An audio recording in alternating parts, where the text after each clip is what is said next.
Okey, rekordumuza başladıq. Bir daha salamlayıram hamını. Xoş gördük bizim bu data analitika təlimində. E, Sizin hamınızdan xahişim odur. İndi əslində qaldı buradan eləyə bilərəm də. Hamınız, yəni belə deyək də, səsi alarsınız. Diqqətiniz məndə olsun. Biz bu formada, yəni davam edərik inşallah. Okey. Deməli, təlimin məqsədi haqqında biraz sizə məlumat verim. Təlim e, qarşıdakı e, mən ən azından düşünürəm ki, bu e, yəni 2 ay çəkəcək. Çünki üst-üstə məndə yəni bir 16 dərsdir. 16 dərs ərzində biz nələri öyrənəcəyik? Yəni vacib məsələ budur. Nələri öyrənəcəyik? O haqqında məlumat verəcəm indi giriş olaraq. Biz data analitika öyrənirik. Data analitika yəni təlimi özü-özündə nəyi ifadə edir və nəyi ehtiva edir? Və buna diqqət yetirmək lazımdır. Hal-hazırda yəni mən artıq 10 neçə ildə artıq bu həm təlimin içindəyəm, həm data science-ın içindəyəm. Bu tərəfdən mən artıq bilirəm ki, bu təlimdə, ümumiyyətlə bu sahədə hansı təlimlər əsasən ehtiyacdır? Nəyə daha çox ehtiyac var? Yəni belə deyək də, işləmək üçün, bu sahədə özünün karyerasını inkişaf etmək üçün. Çünki adətən mənim rast gəldiyim şeylər belədir. Məsələn, mən kurs adı falanı çəkmirəm. Ya ki, məsələn, hər hansı bir şəxsin öyrədilməsi ilə bağlı mən orada müəyyən bir belə deyək də, fikir yürütmürəm. Sadəcə ümumi olaraq Azərbaycan bazarına baxdıqca, yəni təlim bazarına, bu sahədəki təlim bazarına baxdıqda %99% nə öyrədilir? Yəni bunu əminliklə deyə bilərəm. Alətlər öyrədilir. Məsələn, de ki, əlbəttə ki, o alətlərin də öz yeri var. Yəni mən onu istisna etmirəm. De ki, məsələn, Power BI öyrədilir, o lazımdır. Belə deyək də, maşın learning üçün də ki, məsələn, Python öyrədilir, lazımdır. SQL öyrədilir, lazımdır və s. Bunlar lazımdır. Excel öyrədilir, lazımdır. Lakin burada vacib olan məsələ o deyil. Vacib olan məsələ sizin e, altyapı nədir, onu öyrənməlisiniz. Yəni bunun əsası nədir, onu öyrənməlisiniz. E, Niyə belə deyək də, altyapı önəmlidir? İndi mən onu zamanla izah etdikcə sizə aydın olacaq. Data sahəsində çalışırsınızsa siz, data sahəsində işlərə, əmək bazarına əlçatanlığınız olması üçün hansı addımları yerinə yetirmək lazımdır? Baxın, bu da özü özlüyündə bu təlimin bir hissəsi olacaq. Yəni mən zamanla çalışdığım qədər sizə bu sahədə istiqaməti necə götürmək lazımdır ki, ard-arda hansı işlərdə işləyə biləsiniz deyə onunla da bağlı sizə müəyyən qədər məlumat verəcəm. Çünki bu özü də mənim elə bir ki, mentor olaraq bir fəaliyyətimin bir tərkib hissəsidir. Mən həmçinin də bir böyük işə götürən şirkətin e, yəni rəhbərliyində çalışıram. Oradan da işə götürmə prosesi necədir, onu bilirəm və bu sahədə kimləri işə götürürlər, hansı belə deyək də hard skills, soft skillsləri olan şəxsləri götürürlər. Onu da aşağı-yuxarı məlumatım var onun haqqında. Ona görə də yəni mən düşünürəm ki, inşallah ki, əlbəttə ki, bu müddət ərzində mənim sizə yəni ən azından müəyyən qədər faydam keçəcək. Orada öyrəndiyiniz, bəli, onda öyrəndiyiniz, burada öyrəndiyiniz məlumatları siz özünüzün karyeranızda istifadə edə bilərsiniz. Xüsusən də data ilə bağlı karyeranızda istifadə edə bilərsiniz. Okey. Biraz bu haqda məlumat versək, mən indi bir whiteboard hissəsinə keçirəm dostlar.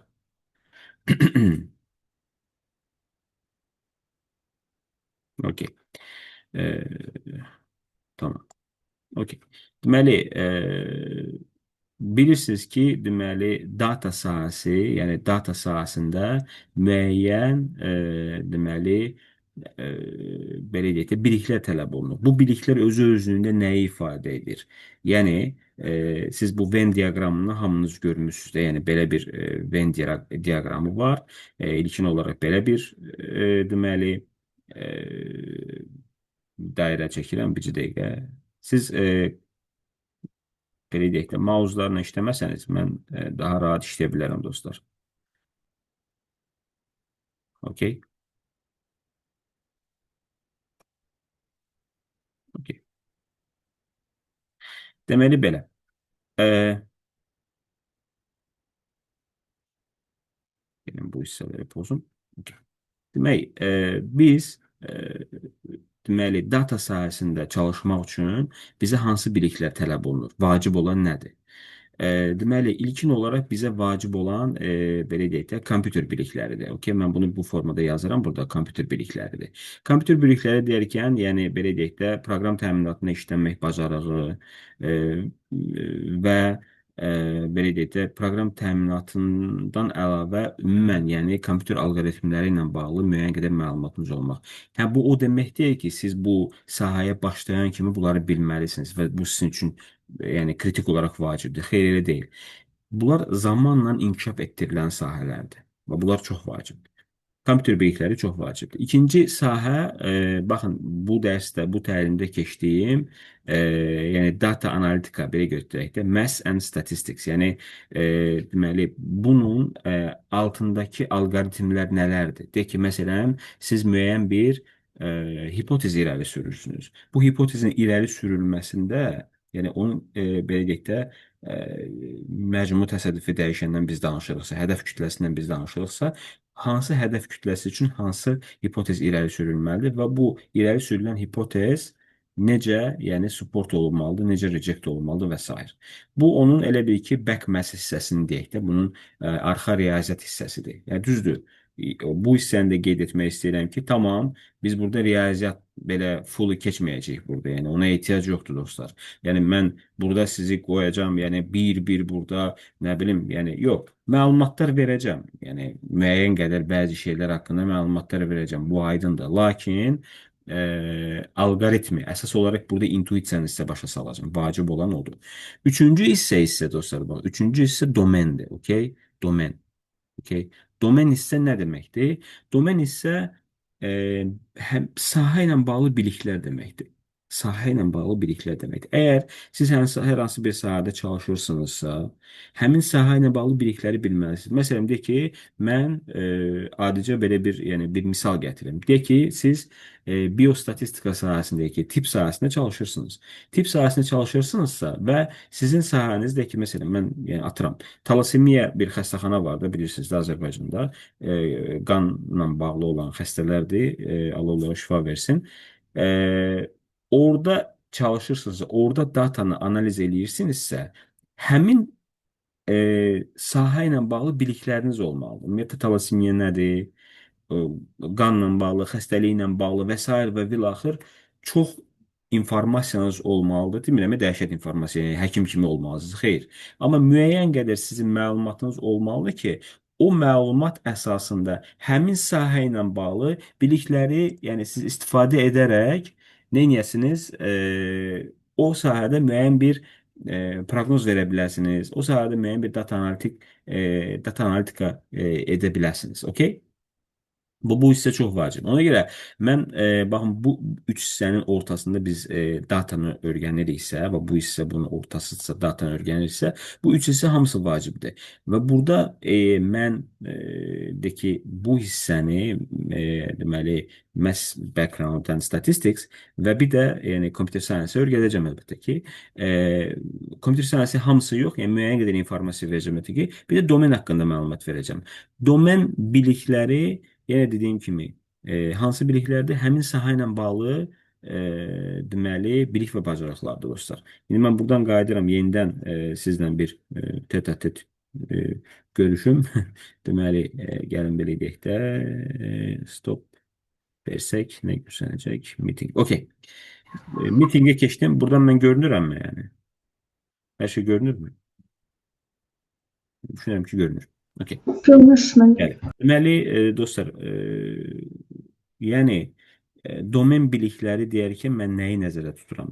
Və sizə bir data analitik kimi sizə vacib olan nədir? Məsələn, mənim də bu sahədə keçdiyim bir yol var da. Bu yolda e, nələr sizə çox vacibdir? Bir, rəhbərin bir istəyi olur. Siz hər hansı bir şirkətdə işləyirsinizsə, data ilə bağlı rəhbərin bir istəyi olur. Rəhbərin istəyini başa düşmək, rəhbərin istəyini geri dönüş etmək üçün, məsələn, bir report hazırlamaq üçün dediyim kimi domeni bilmək lazım. Lakin burada siz özünüzdə nəyi inkişaf etdirməlisiniz? Report yazma bacarığı. Yəni müəyyən bir sahə ilə bağlı report yazma bacarığını inkişaf etdirməlisiniz. Məsələn, deyək ki, əgər siz deyək ki, atıram, ev təsərrüfatlarına bağlı bir təhlil aparırsınızsa, ev təsərrüfatının domenini bilməlisiniz, onunla bağlı report yazmağı bilməlisiniz. Bunun üçün tövsiyəm nədən ibarətdir? Sizə ilkin olaraq o tövsiyələri verməyə çalışıram. Tövsiyəm nədən ibarətdir? Çalışın internetdə çoxlu bloqlar oxumağa çalışın. Çoxlu bloqlar oxumağa çalışın. Mən baxın burada sual ola bilər ki, yəni hansı sahədə bloq oxuyum? İlk əvvəl öz sahənizdə oxuyun. Yəni belə deyək də data sahəsində oxuyun. Bu vacibdir. Niyə? Çünki hər hansı bir bloq yazısına baxanda, indi mən bu whiteboard'a qayıdım burada. Hər hansı bir bloq yazısına baxanda, gəlin mən bu hissəni pozum buradan dostlar. Okay.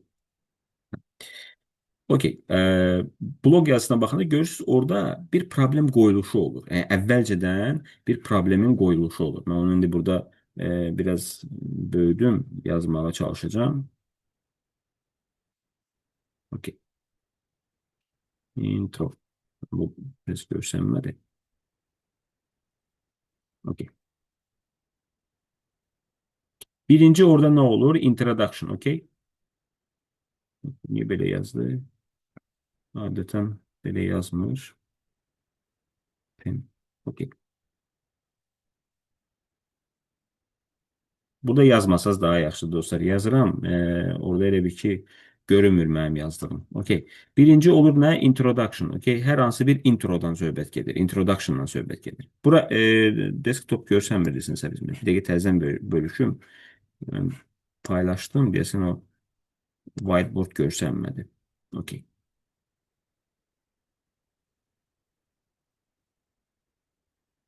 Yes. Görsənir ha. Eee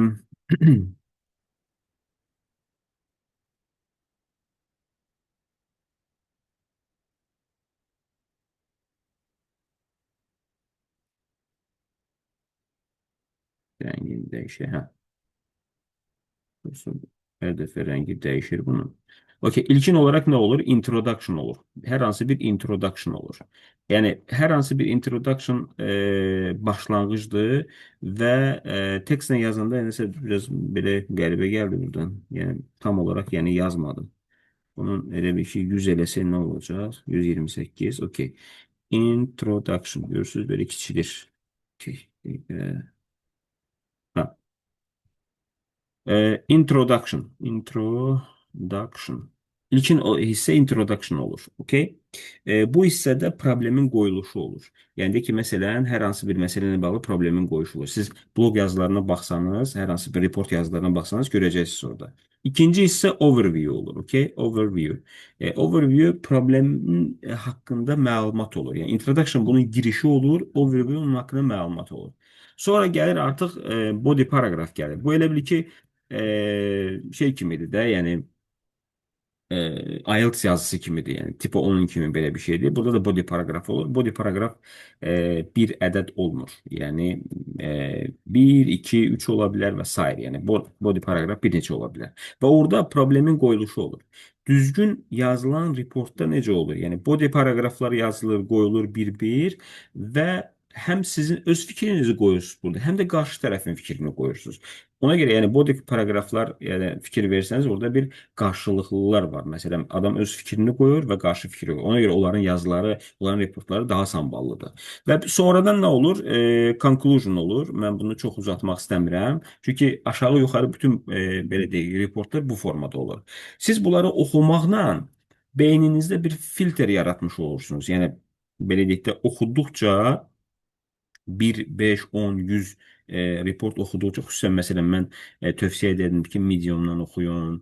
Google-da ən azından hər hansı bir sahə ilə bağlı varsa, yazırsınız orada, qeyd edirsiniz ki, məsələn, deyir ki, agriculture plus blog girirsiniz, blog yazılarına baxıb oxuya bilərsiniz.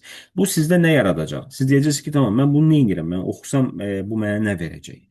Bu sizdə filtr yaradacaq. Yəni düzgün report yazılmasının filtrini yaradacaq. Beyninizdə bir filtr olacaq və davamlı bu sahədə elə bil ki, sizin elə bil ki, vərdişləriniz formalaşır. Həmçinin də siz bilirsiniz, yəni data sahəsi belə bir sahədir ki, mütləq deyil, yəni siz bir sahədə işləyərsiniz. Bu mühasibatlıq kimi hər bir sahəyə tətbiq oluna bilən şeydir. Yəni siz bu gün musiqi sahəsində də data analitik ola bilərsiniz, heykəltaraşlıqda da ola bilərsiniz, dövlət sahəsində də ola bilərsiniz, cinayət bu axtarış şöbəsində də ola bilərsiniz. Yəni istənilən sahədə data analitik, yəni nə var? Ehtiyac var ona. Okay? Ehtiyac var. Ona görə yəni sizin müxtəlif sahələrdə oxuduğunuz reportlar sizə faydası olur. Okay? Bu belə. Mən düşünürəm ki, burayla bağlı hər şey aydın dostlar. İndi digər məsələni qeyd edim. Mən yəni data ilə bağlı hansı işlər var? Zaten mənə qədər bunu bilirsiniz. Yəni o istisna deyil. Mən onu yəni qəbul edirəm, bunu bilirsiniz. Lakin mən yenə də elə bir ki, taftologiyadan qırağa çıxsaq, biraz bunun ətraflı məlumat verməyə çalışacağam. Data ilə bağlı əsasən 5 dənə sahə var. Birinci sahə nədir? Data miningdir. Okay? Hər halda bunun haqqında məlumatınız var. Data mining nə deməkdir? Mining qazma deməkdir. Yəni məlumatların elə bil ki, əldə olunması. Yəni ki, məlumatların mədənçiliyi. Bu formada buna deyə bilərik biz rahat şəkildə. Məlumat mədənçiliyi nə deməkdir? Siz bilirsiniz də, yəni müəyyən bir deməli data analitika bordu olur. Bu bordun tərkib hissələri var. Yəni bu insanlar var hansı ki bu timdə işləyir. Data engineer var, data analitik və s. bir axır var. Bunlar data ilə bağlı şəxslər var. Birinci şəxs kimdir? Datanı tapan şəxs. Yəni bu datanı əldə edən şəxs. Çünki datanın bu mining hissəsi, yəni müxtəlif sahələrdir. Məsələn, siz scraping eləyə bilərsiniz, məlumatları internetdən çəkə bilərsiniz. Yəni Beautiful Soap, yəni Selenium və s. alətlər var, hansı ki onların vasitəsilə eləyə bilərsiniz. Və ya məlumatları hər hansı bir API-lər vasitəsilə çəkə bilərsiniz. Pullu API-lər var, pulsuz API-lər var və s. var. Çoxdur yəni bunlarda. Və ya məlumatları deyək ki, məsələn, müxtəlif qurumlardan, müxtəlif data provide edən şirkətlərdən əldə edib tapa bilərsiniz. Bu məsələlər nə adlanır? Mining hissəsi adlanır. Məlumat qazmaçılığı və ya ki, məlumat mədənçiliyi. Bu formada demək olar. Bu birinci sahədir. Bundan sonra artıq məlumatlar əldə olandan sonra ikinci sahə gəlir. İkinci sahə nədir? Data mühəndisliyi. Okay? Engineer. Niyə rus şeydə ingilis dilində yazıram dostlar? Çünki əksərən hətta Azərbaycanda belə deməli elanlar verilərkən engineer və ya deyək ki, məsələn analitik və s. bu formada verilir. Yəni əksərən mən belə görürəm. Yəni elanları. Ona görə yəni o məsələdə yəni belə də yəni Azərbaycan dilində verməyə çalışıram. Okay. Demək şeir eləyirəm. Əslində burada görünmürmü dostlar? Yəni Gülsüm xanım. Mən yenidən şeir Görünür müəllim, görünür. məsələn Ekran görünür. Gülsüm xanım görmür. E, Mənim ola bilsin ekran whiteboard böyüdü deyə sağa sola sürüşdürməklə o yazını tapmaq olar sizin yazdığınız. Biraz məsəl üçün ola bilsin ki, Ha, o sağa və ya sola. özü whiteboard'u çəkməlidir. Ha, okey yəni. Onda çox adamda görünür də. Mən 157 nəfər mən görürəm ki, burada Bəlkə görünür. telefondan qoşulub. Bunda bəlkə problem O da var. ola bilər. O da ola bilər. Gülsün xanım informasiyanı yoxlayın çünki hamı görür. Okey. İnjiniyer kimdir? Məlumat mühəndisliyidir. Dostlar bir şey deyim ki sizə dünyada ən çox tələbat olan ixtisaslardan biridir. Yəni data engineer. Məlumatların mühəndisliyi, məlumatın kodlaşdırılması, təmizlənməsi, düzəlməsi və hazır formaya gətirilməsi, hazır bir produkt halına gətirilməsi. Okey? Bu data engineer bu hissə baxır. Sonra gəlir artıq data architect. Yəni bu formada yazın da bunun adını. Data architect. Yəni data architect, yəni biraz düzgün yazmadım amma neyse o. Okay. Arxitektura ilə yəni belə deyək də məşğuldur. Okay? Yəni data arxitekturasını yaradır. Yəni arxitektura dərkən nə demək nəzərdə tutulur? Yəni e, datanın e, belə deyək də bir saxlanma yeri var. Həmin saxlanma yeri ni bu müəyyənləşdirir. Həmin bu şəxs müəyyənləşdirir və onu orada develop edir. Məsələn, deyək ki, bilirsiniz də son dövrlərin yəni şey var da bu transact dilləri var da ki, məsələn SQL var da, TSQL var, Oracle SQL var, Microsoft'un özü var, e, MySQL və s. Yəni bunlar var. Bunlar hansı nədir? Həmçinin hətta ən primitivini göstərsək belə, yəni Access var. Yəni bunlar nədir? Data bazalardır. Bu data bazalar nə üçün lazımdır?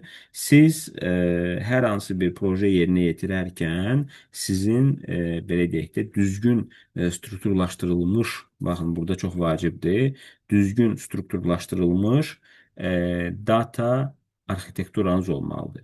Və Yəni o bir S-dəki baza kimi deyirsiniz də, belə başa düşdüm. prinsip etibarilə SQL bazadan söhbət gedir. Yəni sorğu dilinin, yəni belə deyək də, serverdə məlumat necə saxlanılır. Məsələn, deyək ki, sizin kompüteriniz özlüyünə bir serverdir. Lakin sizin kompüterinizdə məlumatlar dağınıqdır. Yəni dağınıq necədir? Bir Excel buradadır, bir dənə Word oradadır, bir orada, buradadır. Hər yer fərqlidir. Amma tutalım deyək ki, məsələn, dövlətin informasiyası var da, deyək ki, insanlarla bağlı informasiya var. Bu insanlarla bağlı olan informasiya əsas identifikasiya kodu var da, o da FIN.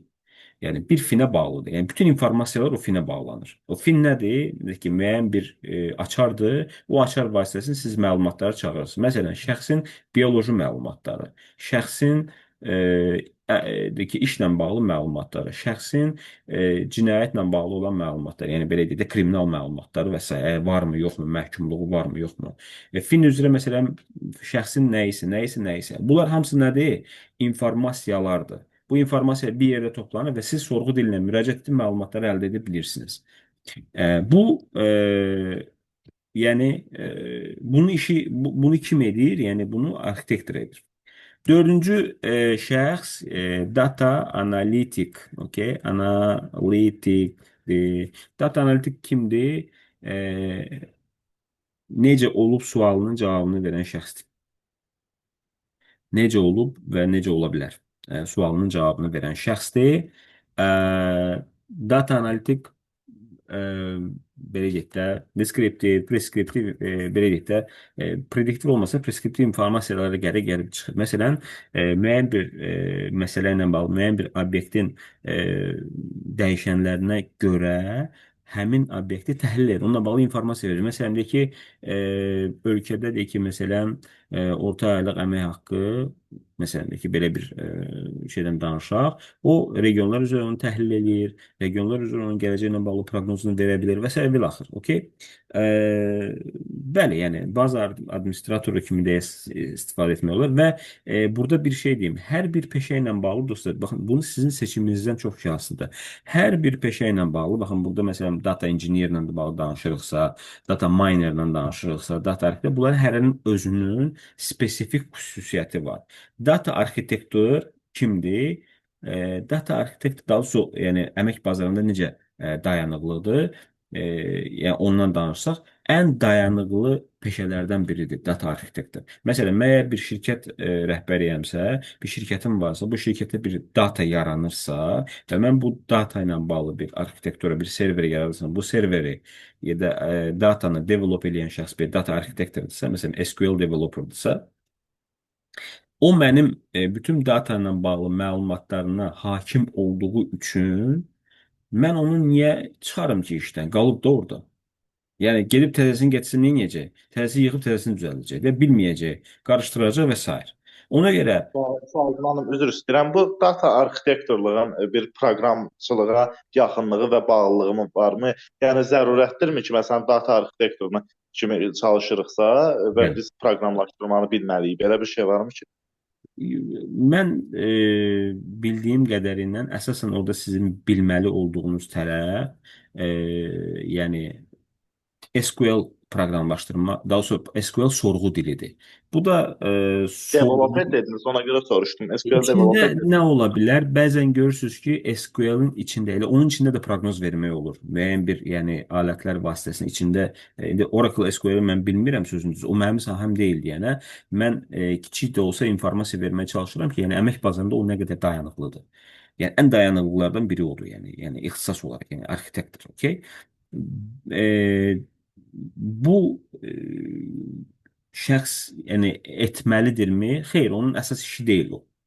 Lakin ola bilər ki, xırda məsələmdəki, məsələn ona deyilir ki, bir dashboard hazırla, məlumatı inteqrasiya elə, orada məsələn müəyyən bir analitik məlumatlar görünsün. Hə, ola bilər, yəni müəyyən qədər. Ona görə müəyyən qədər onun da informasiyası olmalıdır bir analitika ilə bağlı. Aydındır? Belə. E, Bəli, müəllim, total bəli. başa düşürəm. Data analitika. Bir də bundan sonra bir də yəni gəlir bu data science gəlir də, data scientist. Okay, data scientist. Data scientist kimdir? Yəni data alimidir. Yəni belə deyək də, bukvalın tərcümə eləsək bunu, data alimidir. Data alimi kimdir? Datanın əsasında nə olub, nə olacaq, nə baş verib, nə ola bilərdi. Yəni məsələn, bu belə olsaydı daha yaxşı olardı və s. və axır. Bu sualın cavabını verir. Okay? Ona görə yəni bu deməli əsasən belə deyək də bunlardır. Yəni bölgü budur. Lakin daha da şaxələndiriblər də indi yəni o qədər şeylər var ki, məsələn süni intellekt mütəxəssisi var. Nə bilim MLOps var və s. və axır var. Bunlar da yəni artıq zamanla yəni siz də onun haqqında məlumat öyrənəcəksiniz. Mən sadəcə burada əsas məqsədim odur ki, yəni bununla bağlı informasiya verim sizə ki, yəni bu haqqda məlumatınız olsun. Bu belə. Düşünürəm ki, bununla bağlı əgər sualınız yoxdursa, biz davam edə bilərik. Sual yoxdur dostlar. Xeyr, müəllim. Bir nəfər hamının əvəzini cavab verirsə, əladır. Tamam. Mənim əslində bir dənə sualım var, verə bilərəm. Bəli, buyurun, buyurun. Deməli, mən sual vermək istəyirdim ki, bax, indi bu data ilə bağlı ixtisasları saydınız, science falan. Süni intellekt mühəndisliyinin data science ilə nə kimi oxşar və fərqli cəhətləri var? Süni intellekt mütəxəssisinin data science-dən. Deməli, belə Aha. deyək də, bu formada götürək. Süni intellekt mütəxəssisi həm də data scientistdir. Amma data scientist süni intellekt mütəxəssisi deyil. Əgər belə götürsək. Hı Belə -hı. götürsək, yəni mən bunu belə düşünürəm, çünki oxuduqlarımdan belə bilirəm. Niyə? Deyim. Deməli, ixtisas baxımından mən əsas ixtisasım ekonometridir. Yəni mən ekonometrika oxumuşam. Və mənim belə deyək də tətbiqi riyaziyyatdan biliklərim var. Ekonometrika, bilik, statistika, maliyyə riyaziyyatı və s. və axır. Süni intellekt mütəxəssisi kimdir? Süni intellekt mütəxəssisi müəyyən bir də ki, məsələn, biznes proses var. O prosesin belə deyək də ağıllı avtomatlaşdırılmasını yerinə yetirir. Okay? Və ya Aha. deyək ki, məsələn, atıram, lap belə misal gətirirəm. Deyək ki, bir şey var, borsa deyək də, buna stok market deyək də, burada səhmlərin satışı var. Orada deyək ki, məsələn, alqı-satqı işinin prosesini avtomatlaşdıra bilir. O müəyyən bir biznes prosesi süni intellekt həll yolu ilə nə edir? Onu ağıllı formaya gətirir. Aydındır? Yəni Başa düşdüm. Müəllim, indi amma data hə, hə. scientist isə biraz fərqlidir, daha genişdir. Məsələn, bir data scientist, yəni gələcəklə bağlı proqnoz verir və keçmişin proyeksiyasını keçmişə görə, yəni gələcəyin elə bir ki, şeyini dəyişə bilir də, yəni necə deyim mən sizə? Deyək ki, məsələn, proses bu formada gedir, düzdürmü? Mən bunu bu nöqtədə müdaxilə eləsəm, mənim gözləntim dəyişilə bilər. Məsələn, ali belə bir alət haqqında danışım. Bu zaman sıraları, indi data tipləri haqqında danışsaq, zaman sıraları Time series, bəli. bəli, Aha. zaman sıraları haqqında məlumat. Siz audionu söndürün, çünki bu səs echo verməsin. Zaman sıraları haqqında danışsaq, belə bir yəni filtr var da, o istifadə olunan filtr. Bu Kalman filtridir. Yəni tanış olanlar bilir bu nə deməkdir. Kalman filtr yəni data science-ə qədər əvvəl, machine learning-ə qədər əvvəl kosmologiyada istifadə olunur. Yəni kosmosa, yəni insan göndəriblər, onun vasitəsilə göndəriblər. Bu nə edir? Deyir ki, məsələn, buradan aya qədər olan məsafə yoxdur, onu bölür məsələn müəyyən hissələrə, hər hissə ilə bağlı proqnoz verir. Deməli, raket 1000 kilometr hərəkət etməlidir, o gedib bura çatmalıdır. Amma raket gəlir çatır bura. O nə edir onu? Həmin o belə deyək də o fərq hissəsini korreksiya edir.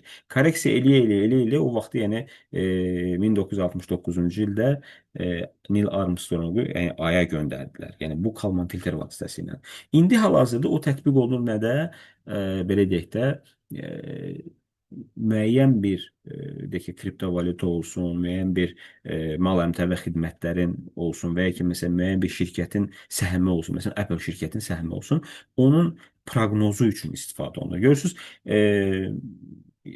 bu e, bunu kim edir? Bunu eləyən məsələn bir data scientistlər. Lakin bu məsələlərə bir süni intellekt şeyini də qatsaq, deyir ki, məsələn, süni intellekt alətlərini də qatsaq, məsələni daha biraz ağıllı formaya gətirmiş olacaq və s. Okey, mən bu haqda çox danışmaq istəmirəm. Ümumi olaraq, bəli, yəni mən Nuray xanımın sualını cavablandırım burada. Ümumi olaraq, yəni IT sahəsinə maraq çox olacaq. Mən sizə daha çoxunu deyim. IT sahəsindən daha çox kiber təhlükəsizliyə, yəni çox həm kiber təhlükəsizlik, həm də kiber təhlükəsizlik data analitika olacaq da. Onlara da yəni belə deyək də çox ehtiyac olacaq. Əslində qalanda ümumən data sahəsində çalışan demək olar ki, hər kəsə ehtiyac olacaq. Niyə? Bəzən belə bir söz edirlər. Baxın, mən danışığımın da əvvəlində bu şirkətlərlə bağlı danışırdım da, Azərbaycanda, yəni Bakıda verilən təlimlərlə bağlı, təlim kurslarından bağlı danışırdımsa, burada deyirlər ki, məsələn, belə bir söz qoyulur. Bilirsiniz, Amerikada yəni 200 mindən çox, məsələn, şeyə ehtiyac var. Ki, məsələn, data scientistə ehtiyac var. Filan yerdə 400 min adama ehtiyac var. Amerika bazarı, yəni belə deyək də, ya ki, dünya bazarı olsun, fərq etmir. Amerika bazarı, Amerika data bazarının, data mütəxəssisləri bazarından söhbət gedirsə, burada bir şey diqqət etmək lazım. Amerikada bir nəfərin belə əmək məşğulluğa cəlb olunması çox vacibdir. Əgər siz məsələn getsəniz, pulunuzu müəyyən bir 1 milyon, 2 milyon dollarınız özünüzlə aparsanız, orada bir şirkət açsanız, 10 nəfəri işə götürsəniz, sizə Elviza verirlər. Yəni Elviza demək olar ki, vətəndaşlıqdır.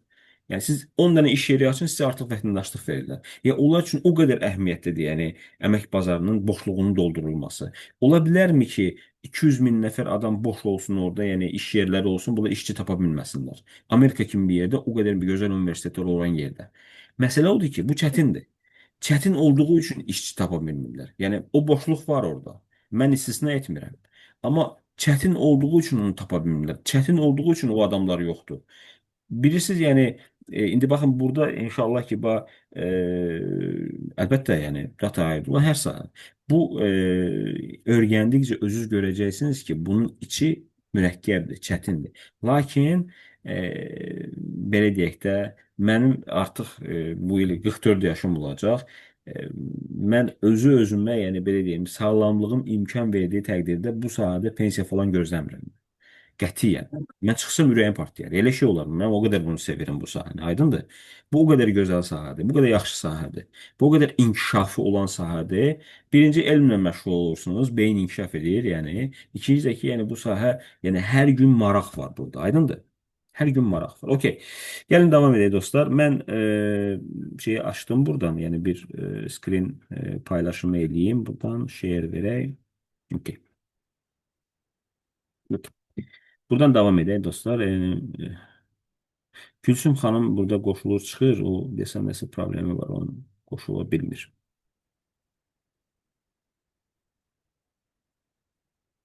Ekran hamıda görünürmü? Yəni bir iki nəfər hər yazsa Bəli, müəllim, görünür. Great. Bəli, görünür. Əla. Deməli, təlimi buradan başlayırıq. İlkin olaraq özüm haqqında məlumat vermək istəyirəm. Yəni burada yazılan universitetlərdən daha çox universitetdə oxumuşam mən dostlar. Yəni burada yəni konkret olaraq nə varsa, yəni vacib olanları yazmışam, qeyd etmişəm. Bakı Dövlət Universitetində, Lənkəran Dövlət Universitetinin bakalavrını bitirmişəm. Sadəcə onu qiyab etmişəm, ikinci təhsilim olub. Bakı Dövlət Universitetinin magistraturanı oxumuşam. Deməli, Erasmus üzrə təhsil almışam. Jagiellon University in Krakow, Krakowda təhsil almışam, Polşada. Orada Business Studies and Management oxumuşam. Bir də Bakıda hal-hazırda oxuduğum Azərbaycan Dövlət İqtisad Universitetidir. Deməli, orada doktorantura təhsilimi başa vurmuşam. Artıq yəni müdafiədəyəm. Yəni bir müddət sonra Allahın izni ilə yəni iqtisadiyyat üzrə fəlsəfə doktoru alacağam, amma ekonometrika sahəsi üzrə əsas belə deyək də ixtisasımın bu mənə öyrədilənlərin əsas hissəsini mən Bakı Dövlət Universitetində oxumuşam. Yəni oradakı mənim çox yaxşı müəllimlərim olub. Yəni yəni mən onların adlarını çəkməkdən heç vaxt, yəni belə deyək də, heç vaxt utanmamışam. Həmişə demişəm ki, yəni onlar mənə çox şeylər öyrədiblər. Xüsusən deməli Elşər müəllim, Leyla xanım, Ülviyə xanım, iki Ülviyə xanım olub burada müəlliməm olub mənim. Sonra Lamiyə xanım və s. Yəni onlar çox sağ olsunlar. Yəni mənim yetişməyimdə böyük rol oynayıblar. Bakı Dövlət Universiteti, yəni mən indi tərifləmək falan eləmək istəmirəm, hamı bilir. O böyük bir yəni universitetdir. Orada istənilən məsələ ilə bağlı həll yolu axtarıb tapa bilirsən. Yəni ona görə yəni məsələn bir sualın yaranırsa mütləq qaydada onun nəyi var? Yəni kafedrası var. Gedib sualını verirsin, cavabı da alırsan. Müəllimlər də yüksək keyfiyyətli. Belə, lakin indi yavaş-yavaş da o inkişaf etdikcə, yəni görəcəksiniz. Okay. Hal-hazırda mən Əmək və Əhalinin Sosial Müdafiəsi Nazirliyinin tabeliyində əmək bazarı və sosial müdafiə məsələləri üzrə Milli Observatoriyada çalışıram. İdarə heyəti sədri müşaviriyəm. Bir tip, yəni əsas işim yenə də yəni data analitikadır, data science-dır. Daha çox bununla məşğulam. Okay, belə. Demək, ilk təlimimiz nədən ibarət olacaq? Yəni ümumiyyətlə, yəni data analitikada statistikanın rolu nədir? Yəni statistik alətləri necə istifadə edirik? Biz onun haqqında danışacağıq. Ümumiyyətlə, yəni belə deyək də, statistika burada məlumatların əldə olunması, belə deyək də, collecting, yəni yığılması, analiz olunması, interpretasiya olunması və təqdim olunması. Okay, ardıcıllıq belədir. Yəni məlumat əldə olunur, yığılır, toplanır bir yerə. Bu müxtəlif vasitələrlə ola bilər. Məlumatların toplanması necə ola bilər? Siz bunu məsələn Azərbaycan üçün kim edir? Dövlət Statistika Komitəsi və ya belə deyək də, Azərbaycan Respublikası Mərkəzi Bank. İndi o dataları gördükcə görəcəksiniz, mən orada izah edəcəm. Yəni datanın hardan toplanır və s. Və ya deyə bilərik biz məsələn ki, temperaturla bağlı, havanın keyfiyyəti ilə bağlı və s. bu məlumatları kim toplayır? Yəni Ekologiya və Təbii Sərvətlər Nazirliyi.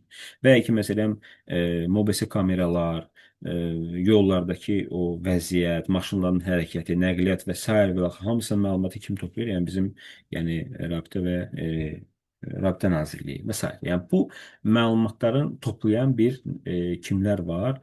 Belə deyək də, official belə deyək də bir tərəflər var. Bunlar yəni məlumatları ilk əldən toplayanlardır, belə deyək də. Və Dövlət Statistika Komitəsi yəni bütün məlumatların elə bir ki, patronajlığını onlar eləyirlər.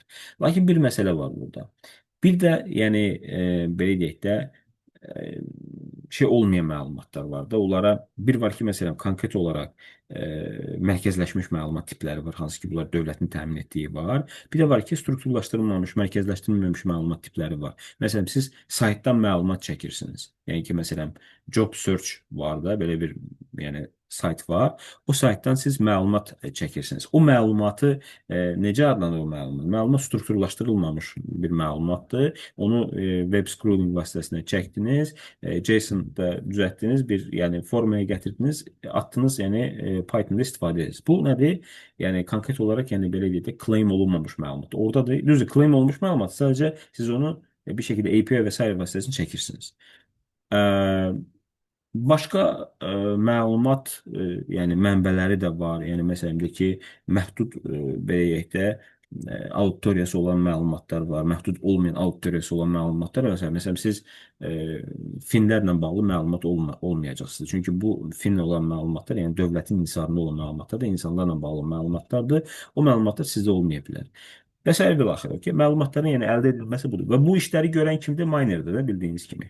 Analiz olunması nə deməkdir? Məlumat analiz olunur, yəni belə deyək də, təhlil olunur, sonra interpretasiya olunur. Baxın, bu üçüncü bölmə çox önəmlidir. Baxın, bundan qabaq mənim sizə danışdığım məsələ vardı.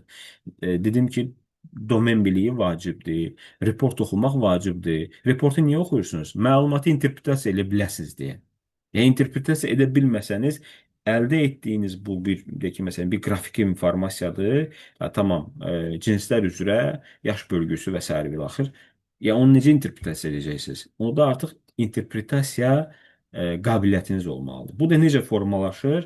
Yəni dediyim kimi ədəbiyyat, report və s. və oxumaqla. Və mən bu təlimdə inşallah ki, yavaş-yavaş getdikcə sizə müxtəlif kitablar deyəcəm, kitablar verəcəm, PDF formatında olacaq oxumaq üçün.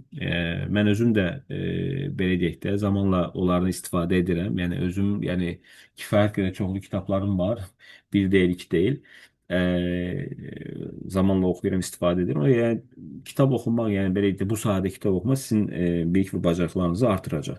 Və bir də məlumatın Müəllim, tərkibini o kitabların əgər internet versiyasıdırsa, linkini və ya PDF versiyasıdırsa, elə özünü qrupa yönləndirərsiniz də yəqin ki, zəhmət olur. mütləq Tural bəy, mütləq. Bizim paylaşmadığımız, yəni belə deyək də elm yoxdur. Yəni biz onu mütləq Çox sağ olun, paylaşacağıq. təşəkkür Mənim edirəm. kifayət qədər kitabım var, amma içindən seçilmişlər var. O Bəli, seçilmiş kitabları mən sizə verəcəm. Narahat olmayın, siz ondan bağlı problem çox yoxdur. sağ olun. Okey. Təlimin bu hissəsində bir şey də qeyd edim dostlar. Unutmamaq şərti ilə. Bizim, yəni belə deyək də, təlimin başlanğıcdan sona qədər bir bizim syllabus var da, ardıcıllıq var. Yəni biz başlayırıq, yəni qrafiki statistik göstəricilərdən bitiririk, yəni də machine learning alqoritmləridir. Yəni ora qədər gedəcəyik.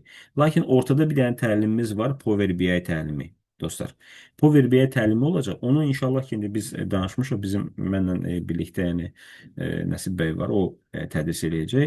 Deməli, orada ya bir ya da iki dərs olacaq. Ya onu belə ard-arda keçəcək, ya da ki, məsələn, bir aralıq qoyacaq, keçəcək. Hər halda onun da bir taskı olacaq sizə falan. Siz onu icra eləyəcəksiniz. Sadəcə ona qədər bizim bir tələbimiz olacaq ki, siz gərək yəni Power BI-yi özünüzdə yükləyəsiniz. O sizin üçün bir inşallah ki, yəni Nəsib bəy burada star alırsınız, düzdür? Bəli, bəli, bəli, burada. Echo gəldi siz altında. Okey, nичего. Nəsib bəy, deməli bir o video hazırlayacaq sizin üçün Nəsib bəy, onu göndərəcək. Siz o formada, yəni kim bilməsə də Power BI-yə yükləyəcək. Yəni sonra o təlimi keçəcəyik biz. Yəni iki şey olacaq. Mən onun syllabusunu paylaşacağam inşallah. Okey. Bu belə. Bir də yəni indi növbəti dərsdən ya da ki ondan sonraki dərsdə Python Fundamentals haqqında da məlumat verəcəm. Əsasən burada vacib məsələ nədir? Məsələ Python öyrətmək deyil. Mən özüm yəni Python proqramçısı deyiləm. Yəni mən bunu dəfələrlə demişəm, qeyd etmişəm. Mən proqramist deyiləm. Yəni mənim işim nədir? Pythonda müəyyən kitabxanalar vasitəsilə müəyyən təhlillər etmək. Bütün kitabxanaların bütün funksiyalarını bilməyə bilərik biz. Çünki bu çox rahatçılıqla qəbul edilməli bir məsələdir. Niyə? Misal gətirirəm. Qafa şirkətlərindən birində bilirsiniz də böyük şirkətlər var da bu Google, Amazon, Apple, Facebook, bu dörd böyük şirkətin birində təqribən yadımda deyil hansı şirkətidir. Onlardan birində işləyən bir şəxs kifayət qədər də yüksək maaşı var. Yəni mənim deməyim odur ki, bu adamın illik maaşı $1 milyon üzərindədir. Adam deyir ki, mən heç bir kodu əzbərə bilmirəm. Stack Overflow var, RSec var və s. və oradan kodu kopyalayıb atıram. İndi ChatGPT çıxıbsa o vaxt onu kef eləyir bu dəqiqə. O deyir ki, mən mahiyyəti bilirəmsə, mənim üçün o kifayət edir. Yəni mən mahiyyəti anlayıramsa, mən nəyi təhlil edəcəyimi bilirəmsə, mənim üçün kifayətdir o. Mənim orada hansı kodu yazmaq önəmli deyil. Həmən Python-u niyə istifadə edirəm? Sual məndən soruşulsa, niyə Python istifadə edirəm? Excel də istifadə edirəm, söhbət ondan gedim. SPSS də istifadə edirəm, EViews da istifadə edirəm. Lazım olsa belə R-da istifadə edirəm və s. Yəni əsasən bunları. Lakin Python daha rahatdır. Ona belə bir adı var da, deyir o Darıq xanımların proqramlaşdırma dili. Yəni o qədər rahatdır ki, yəni intuitivdir, rahat istifadə etmək olur. Mən orada sizə müəyyən kitabxanalar var, onlar haqqında biliklər verəcəm dostlar. Həmçinin də həmin o kitabxananın o bilikləri yoxdur, onları da sizlə paylaşacağım. Onun şeyi var, notebooku var. Notebooku da sizlə paylaşacağım inşallah. O notebook elə bil ki, əlinizdə olacaq. İstənilən vaxt geri qayıdıb baxa bilərsiniz və s. Bir də deməli, tamam, yəni prinsipcə bu. Yəni bir Python'ımız olacaq, bir də Power BI'miz olacaq alət olaraq. Amma zamanla bəzi şeyləri biz baxacağıq. Yəni onlarda, yəni Excel'də bəzən göstərəcəm, bəzən şeydə göstərəcəm və s. Python'da göstərəcəm və s. Çünki Excel özü də güclü alətdir. Baxmayaraq ki, biz onu deyirik ki, tamam, o yəni nə bilim, o keçmişdə qaldı və s. Və axır bu yəni düzgün ifadə deyil. Mən bunu qəbul etmirəm. Çünki Excel yəni kifayət qədər yaxşı alətdir. Hal-hazırda çox genişləndirilib, inkişaf etdirilib. Belə. Okey dostlar, davam edək. İndi bu məsələ yəni götürsək, belə bir şeydə qeyd etmək istəyirəm dostlar. Mən yəni bunların yəni arxasında duran statistika haqqında maraqlı bir ifadə var. Yəni bunda Mark Twain deyib. Əslində qalanda bu biraz belə şübhəli məsələdir. Mark Twain Disraeliyə deyib, yoxsa Disraeli Mark Twain deyib. Mən o qədər yəni bilmirəm. Yəni amma bildiyim qədərilə çox vaxt yəni buna üstünlük verilir ki, Mark Twain deyib. Yəni o deyir ki, yəni dünyada 3 növ yalan var da. Bir var yalan, bir var ağ yalan, bir də ən dəhşətlisi var statistika. Niyə? Çünki bunun o vaxtı bir dərgidə oxuyub ki, deməli bu Mississippi çayı var da Amerikada. İndi kimsə bilirsə coğrafiyadan, əksəriyyətimiz bilirlər herhalde. Mississippi çayının mənsəbində o delta olan hissəsi yoxdur, mənsəb olan hissəsi. O hər il neçəsə santimetr yuyula-yuyula materikin içinə girir. Yəni yurda eroziya uğrayır. Neçəsə santimetr. Hər ildə bu qədər. Bu informasiya oxuyandan sonra deyir ki, siz yəni dəlisinizmi yəni deyir. Necə yəni? Onda belə çıxır ki, 10 min il bundan qabaq Mississippi çayı Antarktidaya axırdı. Yəni ya ona görə deyir ki, sizin yəni statistika dediyiniz məsələ ağ yalandır. Lakin biraz belə götürək də mən bunu bu formada izahını verim. Statistika doğruya ən yaxın yalandır. Yəni bu formada demək olsa daha belə doğru olacaq. Çünki statistika vasitəsilə çox manipulyasiyalar eləmək olur. Çox informasiyanın doğru olduğu təqdirdə doğru görünməyən kimi vermək olur və s. Çünki bununla bağlı belə bir də kitab var da, yəni necə statistika ilə anlatmaq olar. Okay? Yəni ümumiyyətlə data analitika ilə anlatmaq olar. Məsələn, mən datanın deyək ki, məsələn, təhlil olunmasından bağlı belə bir sizə qrafik göstərir. Məsələn, bura 5 saniyə baxmaqla deyə bilərsinizmi ki, hansı tələbələr, hansı ölkədən tələbələr daha çoxluq təşkil edir.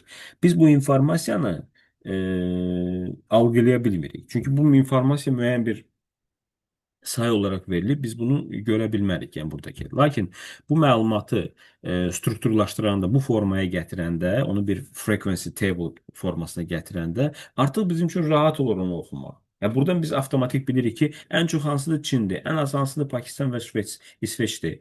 Okay. Dərhal buradan bizim üçün aydın olur. Okay. Məlumat strukturlaşdırılanda. Okay. Məlumatla bağlı yalan deyərkən necə olur? Yəni məlumatı necə biz manipulyasiya edilir mesela, xüsusən də belə deyək də mediada falan da. Onun haqqında belə bir şey deyim. Təsəvvür edin ki, bizim belə deyək də bu formada, yəni mən onu indi göstərməyə çalışacağım. Covid dövründə bilirsiniz də Covid dövründə belə bir şey vardı. Okay. Bilmirəm onu çəkə bilirəmmi? Covid dövründə ölümlə bağlı belə bir statistika vardı. Ölümlə bağlı statistika vardı. Bu nə idi? Okay. Belə. Ölümlə bağlı statistika vardı. Deyək ki, məsələn, bu 2017'dir. Bu 2018'dir. Okey mi? Bu 2019'dur. Bu 2020'dir. 2021, 2022 və s. Və statistika bu formada gəlir. Gəlir, yəni ölümlər var da, yəni bu formada. Burada biraz belə artır, belə, sonra belə stabilləşir də, belə bu formada gedir. Yəni ölüm. Okay? Yəni belə deyək də bunun adını bu formada qoyuruq. Years, yəni illər budur. Bu da death rate. Okay? Death rate. Yəni ölüm elə bir ki, statistikası. İndi baxın, bu dəyişim deyək ki, məsələn bu aralığı belə götürək də bu formada. Deyək ki, məsələn buranı götürək, məsələn deyək ki, 1%, buranı götürək 1,5%, buranı götürək 2% və s. Okay, bu formada götürə bilirik. Bu neydi burada? Mümkün buydu burada. Okey, bu statistikanı götürürüksə belə. İndi baxın, məsələ nədir? Bu informasiya baxanda, yəni nə görürük? Yəni 1%, 2% arasında dəyişir. Tamam, bu aydındır. Amma məsələn mən bu hissəni götürürəm, bax buradan bura qədər olan hissəni götürürəm. Okay, bir də buradan çəkirəm. Okay, bura qədər olan hissəni götürürəm. Bilmirəm, buradan zoom eləmək olurmu? Okay, gəlin baxaq, biraz zoom eləyək. Buranı zoom edirəm, o hissələri skip edib buranı verirəm. Buranı mən mediada göstərdiyim təqdirdə məsələ nədir? Buradan bura olur. Deyilən nə olur? Bilirsiniz necə artıb? Dəhşət ölüm şeyi artıb. Məsələ nədir? Mən axı big picture-ni göstərmədim. Big picture-i göstərmədim mən. Big picture-ə baxanda kim deyə bilər ki, orada dəhşət artım olur? Tamam, bütün ölkədə olur, 1%, 2% bizdə də olur. Lakin məsələ nədir? Məsələ məlumatın bitib, yəni belə deyək də, təhrif olunmuş şəkildə verilməsidir dostlar. Ya bu hissə çox önəmlidir. Yəni təhrif olunmuş şəkildə biz onu veririksə, bu hissə çox önəmlidir. Geri qayıdırıq bizim o belə deyək də slaydımıza, application window qayıdaq. Okay. İndi baxın, təsəvvür edin belə bir case var. Bir valideyndir, şagirdi, daha sonra oğlu, deyək ki, məsələn, onların standart belə deyək də 12 sinif olur da herhalde. 11-ci sinifdə oxuyur, yəni standart 11-ci sinifdə oxuyur və onun statistikasına görə, deməli, bu ABC məktəbində oxuyur, onda onun rankingi 15-ci yerdə. O məktəbi dəyişir XYZ, başqa bir məktəbə, onun rankingi olur 2-ci yerə gəlir düşür. Aydındır? Və yəni məktəb dəyişən kimi uşağın yəni qiymətləri yaxşılaşdı, yəni qiymətləri rankingi yaxşılaşdı. Bu valideyni qane etməlidirmi? Baxın biz bunu ilkin etapdan deyirik ki, tamam, hər şey qaydasındadır, super. Yəni ehtiyac yoxdur, əladır. Lakin elə deyil. Yəni əslə qalanda burada məktəblərdə say məhdudiyyəti var. Deyək ki, məsələn, bu məktəbdə 11-ci sinifdə 40 nəfər olduğu üçün bu 15-ci yerdə idi. Digər məktəbdə həmin sinifdə cəmi 2 uşaq olduğu üçün avtomatik ikinci yerə düşür. Bu onun statistikasını yaxşılaşdırırmı? Xeyr, yaxşılaşdırmır dostlar. Bu sadəcə statistikanı yalan danışmaq deməkdir. Okay? Yəni prinsip etibarından bilirsiniz necə olur? Əslə qalanda adını qoyaq ki, məsələn, yalan danışılır, belə deyil. Yalan danışmaq deyil. Sadəcə yəni məlumat yəni başqa prizmadan göstərilir. Ona görə baxın burada yəni avtomatik biz nə oluruq? Yəni problemə düşürük. Yenidən məsələn başqa bir case desək, rəqəmlə bağlı informasiyada burada ən çox rast gəlinən yaş aralığı hansıdır? Yenə də yəni dərhal baxaraq bunun haqqında heç bir informasiya verə bilmərik. Lakin biz bu informasiyanı konsolidasiya etsək, bir histoqram formasına gətirsək, avtomatik deyə bilərik ki, tamam, ən çox rast gəlinən yaş nədir? 20-40 arası yaşdır. Tamam. Ya ona görə bu məlumatı elə bir ki, bir konsolidasiya etməklə müəyyən bir nə əldə edirik, yəni müəyyən bir histoqram, yəni müəyyən bir insight əldə edə bilirik. Artıq bunun interpretasiyası bizim üçün rahatdır. Amma bundan əvvəlki informasiyaya baxsaq, bu informasiyasını biz nə edə bilərik? Bir dənə data frame var. Data frame də deyil, vektorlar da sadəcə. Bu vektorlarla bağlı biz nə deyə bilərik? Heç nə. Sadəcə bunun bu bir informasiya kimi bizim Bu qruplandırılmış seridir də, bəli, yəni bəli, bəli, qruplandırılmışdır. Yəni qruplandırılmış və present olunmuş hala gətirilən bir informasiyadır. Okay, belə. Ümumən yəni belə deyək də analitikada, yəni statistika özü yəni iki yerə bölünür də. Yəni belə deyək də, yəni bunun adına statistika qoysanız, analitika qoysanız eyni şeydir. Yəni iki tipdə yəni burada şey var. Bir deskriptiv informasiya var, deskriptiv statistika var. Yəni təsviri statistikadan söhbət gedir. Siz orada nəyi təsvir edirsiniz, hansı informasiyanı verirsiniz? Yəni data ilə bağlı insightlardan söhbət gedir. Aydındır? Bir de var ki inferensial statistika, inferensiya statistikasıdır. Burada yəni deskriptiv statistikada məlumatların təqdim olunması, orqanizə olunması, belə deyək də, summarizing olunması və s. və axır. Bir də var inferensial statistika. Bu nədir? Məlumatlardan e, hədəf kütləsi üçün bir observe bir şey çıxarılması, ortaya çıxarılması. Okey, belə. E, demək, ümumən yəni biz yəni data tiplərinə keçəcəyik burada. Lakin bir məsələni qeyd edeyim. Burada biz ümumiyyətlə statistika ilə, ümumiyyətlə analitika ilə bağlı danışarkən belə bir şey qeyd etmək lazımdır. Demək, biz təhlil apararkən, təhlil edərkən e, belə deyək də, nə haqqında fikir bildiririk? Bax, bu məsələ önəmlidir. Nəyin haqqında fikir bildiririk? İlk əvvəl, yəni, yadda saxlamaq lazımdır ki, e, biz hər hansı bir obyekt haqqında fikir bildiririk. Məsələn, deyək ki, ölkədə maşın bazarı var da, bilirsiniz. Maşın bazarı haqqında biz ə, belə deyək də, bir təhlil edirik. Maşın özü nədir? Bizim təhlilimizin obyektidir. Okey? Obyektidir. Və obyekt olaraq maşının haqqında fikir bildirmək üçün onun bir dəyişənini bilməliyik. Variable. Okay? Ona variable deyilir. Məsələn, biz zaman-zaman yəni təhlillərdə rastımıza çıxır da variable, dəyişən. Dəyişən nədir? Maşından maşına dəyişən nə ola bilər? Onun rəngi. Maşından maşına dəyişə bilən nə ola bilər? Onun sahibinin cinsi. Maşından maşına dəyişən olan nə olur? Silindir sayı.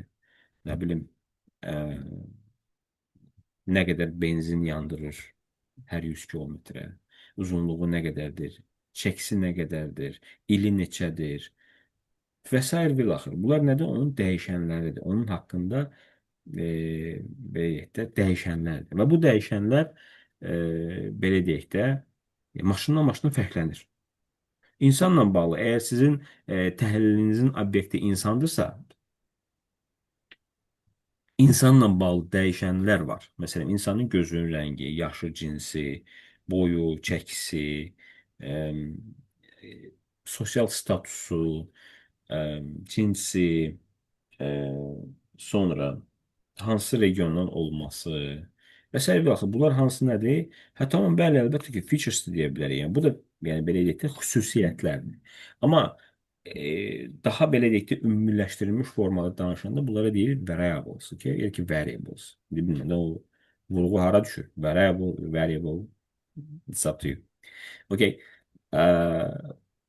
Dəyişənlər. O dəyişənlər əsasında biz məcmu təsadüfi dəyişən var. Buna deyirik hədəf kütləsi. Məsələn, bizim hədəf kütləmiz nədir? Bakı əhalisi. Bakıda yaşayan əhalinin nəyini biz bilmək istəyirik? Onun haqqında fikir bildirmək istəyirik. Onların orta yaşı haqqında məlumat vermək istəyirik. Cinsi haqqında, məsələn, ki, kişilərin bəlkə məsələn faizi haqqında məlumat vermək istəyirik. Neçə faizli kişilər. Bəlkə kişilər arasında siqaret çəkənlərin payı haqqında məlumat vermək istəyirik. Və ya ölkə üzrə veririk. Məsələn, Azərbaycan əhalisinin orta yaşı haqqında məlumat veririk, orta boyu haqqında məlumat veririk. Azərbaycan əhalisinin arasındakı diabet xəstələrinin payı haqqında məlumat veririk və s. Bunlar hamısı nədir? Bir featuredir. Yəni ki, 1, 2, 3, 4, 5 və s. Okay? Bəlkə məsələn bankla bağlı məlumat eləyirsə, bankda bir churn analizi eləyirik. Bu churn analizi nəyin vasitəsidir? Şəxslərin informasiyaları var bizdə kifayət qədər. Deyək ki, məsələn, bunun cinsi var, yaşı var, bankda nə vaxt müştəri olub, maaş kartı nə qədərdir, nəyə xərcdir, onun maliyyə xərci nə qədərdir. Var da var olardı, yəni minlərlə məlumat var. Bu məlumat əsasında onlar müəyyənləşdirmək istəyirlər ki, bu şəxs potensial olaraq bankın müştərisidir yoxsa deyil. Okay? Yəni tamam, bunlar haqqında danışacağıq, bəzi şeylər haqqında məlumat verəcəyik. Sadəcə mən biraz biz yəni məcmu və seçmə haqqında danışırıqsa, hədəf kütləsi və bəli, hədəf kütləsi və deməli, ondan seçmə haqqında danışırıqsa, burada bir müəyyənləşdirmə eləyəcəyik. Ümumən, istənilən data nə adlanır? Sample adlanır. O, hədəf kütləsi deyil. Çünki məsələn, ki, bir məlumat topladınız, bir sorğu keçirdiniz, məlumat topladınız 1000 nəfərlə. O məlumat əlinizdədirsə, o artıq o datadır. Data historical value'dur. Yəni tarixi göstərici və o nə adlanır? Sample adlanır. Amma population həmişə diridir, həmişə belə deyək də unknowndur. Yəni bilinməyəndir. Məsələn, deyə bilərsinizmi ki, hal-hazırda bu saniyədə Azərbaycanda əhalinin orta yaşı nə qədər? Yəni, bu dəqiqə doğulan da var, vəfat edən də var. Onu heç kəs bilə bilməz. Aydındır? Ona görə yəni bu baxımdan biz nə edirik? Belə deyək də bu baxımdan biz onu bu formada qəbul edirik də. Deyirik ki, oradan bir müəyyən bir hədəf kütləsi götürürük. Həmin hədəf kütləsi əsasında bu haqda bir informasiya veririk. Bu dediklərim hələ ki, yəni bu danışdıqlarım süni intellekt deyil. Süni intellektdə daha böyük data istifadə olunur. Yəni big datadan söhbət gedir. Milyonlarla, milyardlarla informasiya istifadə olunur. Təsəvvür edin ki, mənim 2 il bundan qabaq bir tələbəmdən soruşdum. O bankların birində işləyirdi. Dedi ki, soruşdum nə qədər, yəni nə qədər informasiyanı işləyirsən? Dedi ki, müəllim, son işlədiyim informasiya 18 trilyon sətir idi. Yəni 18 trilyon sətirdə təsəvvür edirsən nə bu informasiya? Bu hələ heç nədir. Yəni trilyon nədir? Yəni trilyonlar üzrə artıq qaldı dalda. Yəni indi daha çox informasiya var. Artıq düşünün, belə bir şey deyirəm. E, Yəni keçən 2 il bundan qabaq məsələ idi, belə bir şeydi. Boeing təyyarələri vardı, 747-lər var. Onların deməli bu təyyarə qanadlarının aşağı hissəsində deməli belə bir şey vardı. Yəni waiting room'da qalanlar var. Mən bunları admit eləyim, qoşulsunlar. Okey. Deməli həmin o hissədə təkrar edəyim. Okay. Hə, həmin o hissədə belə bir yəni datçiklər vardı da. Bu elə bir ki, qəbul edicilər ya da ki, nəsə belə deyək də bir cihaz idi. O cihazları quraşdırmışdı. Həmin cihaz bircə sadəcə həmin cihazın əldə etdiyi informasiya, dostlar, həmin cihazın əldə etdiyi informasiya e, bir saat ərzində birinin əldə etdiyi informasiya 20 terabaytdır. 20 terabayt. Yəni siz təsəvvür edin, yəni nə qədər böyük bir informasiya bu əldə edir. Yəni təsəvvür edin 2 dənəsi 40 terabayt informasiya əldə edir. Və o bir dənə uçuş eləyir, yəni 10 saatdır. Bu 400 terabaytdır.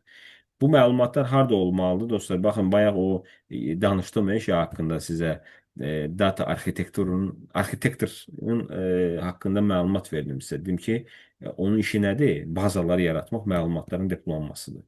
Yəni orada yəni ki, toplanması. Yəni belə deyək də biraz kobud danışsaq bunu bu formada yəni qeyd edə bilərik. İndi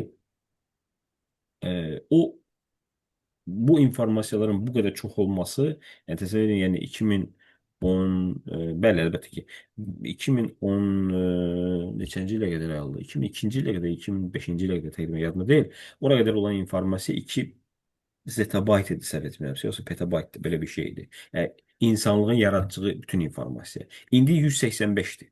Yəni 2025-ci il üçün 185 şey var. Bəli, şey var, wirehouse'lar var, cloud sistemləri var. Yəni var da var, yəni kifayət qədər, yəni var bunlarla bağlı serverlər var və s. var. Mən onların hamısının adlarını belə deyək də sadalamaq istəmirəm. Lakin bunların haqqında kifayət qədər məlumat var. Okey, belə deyək. Bağışlayın bir dəqiqə. Okey. Hə. Deməli, davam edək buradan dostlar. Bir dəqiqə. Okay, biz danışdıqda yəni bir population var, yəni böyük hədəf kütləsi var. Bu mütləq deyil ha, yəni çox böyük bir hədəf kütləsi olsun. Məsələn, sizin iş yerinizdə, məsələn, işlədiyiniz yeri və ki, məsələn, sizin rayonunuzda və ki, məsələn, sizin məhəllənizdə olan şəxslər. Bunlar da bir hədəf kütləsidir. Çünki o sizin üçün nədir? Bir obyektdir. Okay? Onun haqqında fikir. Sample nə deməkdir? Yəni nümunə, yəni müşahidə sayı nə deməkdir? Həmin o hədəf kütləsindən seçilmişlər, yəni bu formada. Məsələn, mən burada sizə göstərim. Və ki, məsələn, bu population-dırsa, soldakı hədəf kütləsi isə ondan seçilmiş o qırmızılar nədir? Hədəf kütləsinin bireyləridir, yəni şəxslərdir. Və hər bir, yəni hədəf kütləsinin içindəki hər bir yəni belə deyək də ingredientin seçilmə bərabər seçilmə imkanı var. Okay? Bərabər seçilmə imkanı. Bunu Ana kütlə ilə örnekləyəm deyirsiniz də. bəli, bəli, bəli. Ana kütlə deyirik. Ana kütlə deməzdim ona. Bizim düzdür, yəni türk dilində də Azərbaycanda onun adı var da, yəni hədəf kütləsi var. Niyə hədəf kütləsi deyirik ona?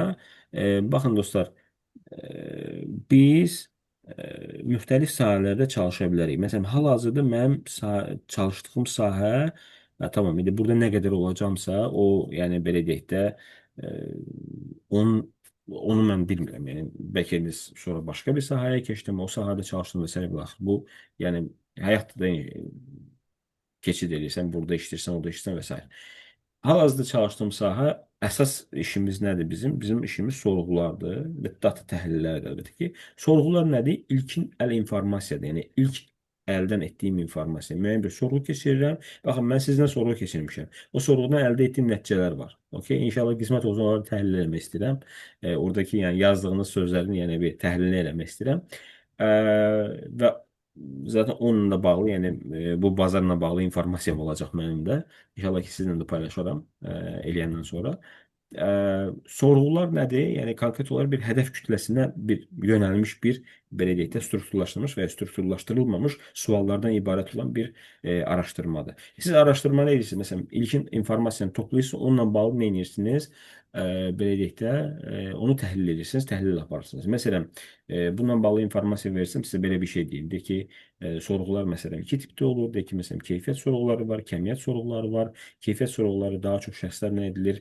Yəni hazır qapalı suallar çox olur orada, sual, cavab və s. və axır telefonla olur. Onlayn sorğu ola bilər, surveylər vasitəsilə paylaşıla bilər və s. və axır. Məsələn, de ki, Google Forms var da, onun vasitəsilə mən necə sizdən paylaşmışdım, o sorğudur. Və bir də var keyfiyyət sorğuları, yəni müsahibə şəraitində. Məsələn, mən gəlirəm, otururum sizə üzbəüz, sizə açıq suallar verirəm. Bu açıq suallar əsasında təhlillər edirik. Aydındır? Və bu birinci el informasiya. İkinci el informasiya artıq olan, hal-hazırda olan informasiyadır. Məsələn, de ki, Statistika Komitəsinin, məsələn, de ki, databazasında olan məlumatdır. Məsələn, ölkə üzrə ümumi daxili məhsul. Neçənci ildənsə indiyə qədər, məsələn, kvartallarla. Ölkə üzrə e, deməli,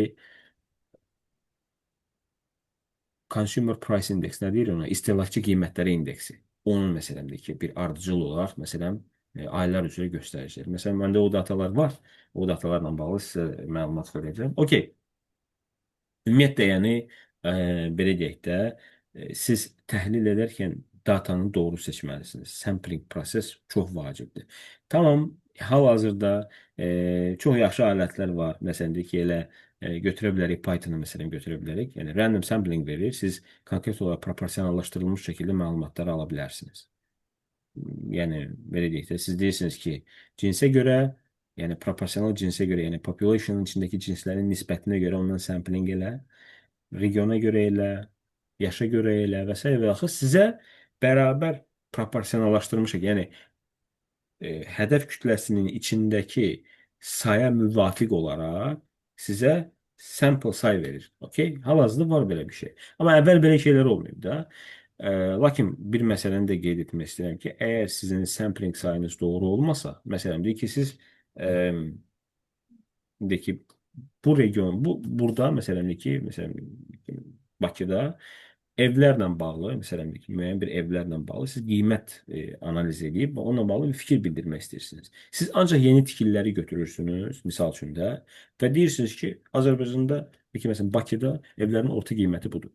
Bu doğru deyil, çünki siz köhnə evlər də götürməlisiniz, köhnə tikililər də götürməlisiniz. Yaxşı, bəs şeylər necə olacaq? Həyət evləri, penthouse'lar və s. onlar nə olacaq? Onlar da yanaşma var da. Deməli, siz düzgün sampling etmədiyiniz təqdirdə əldə etdiyiniz nəticə yəni düzgün olmur.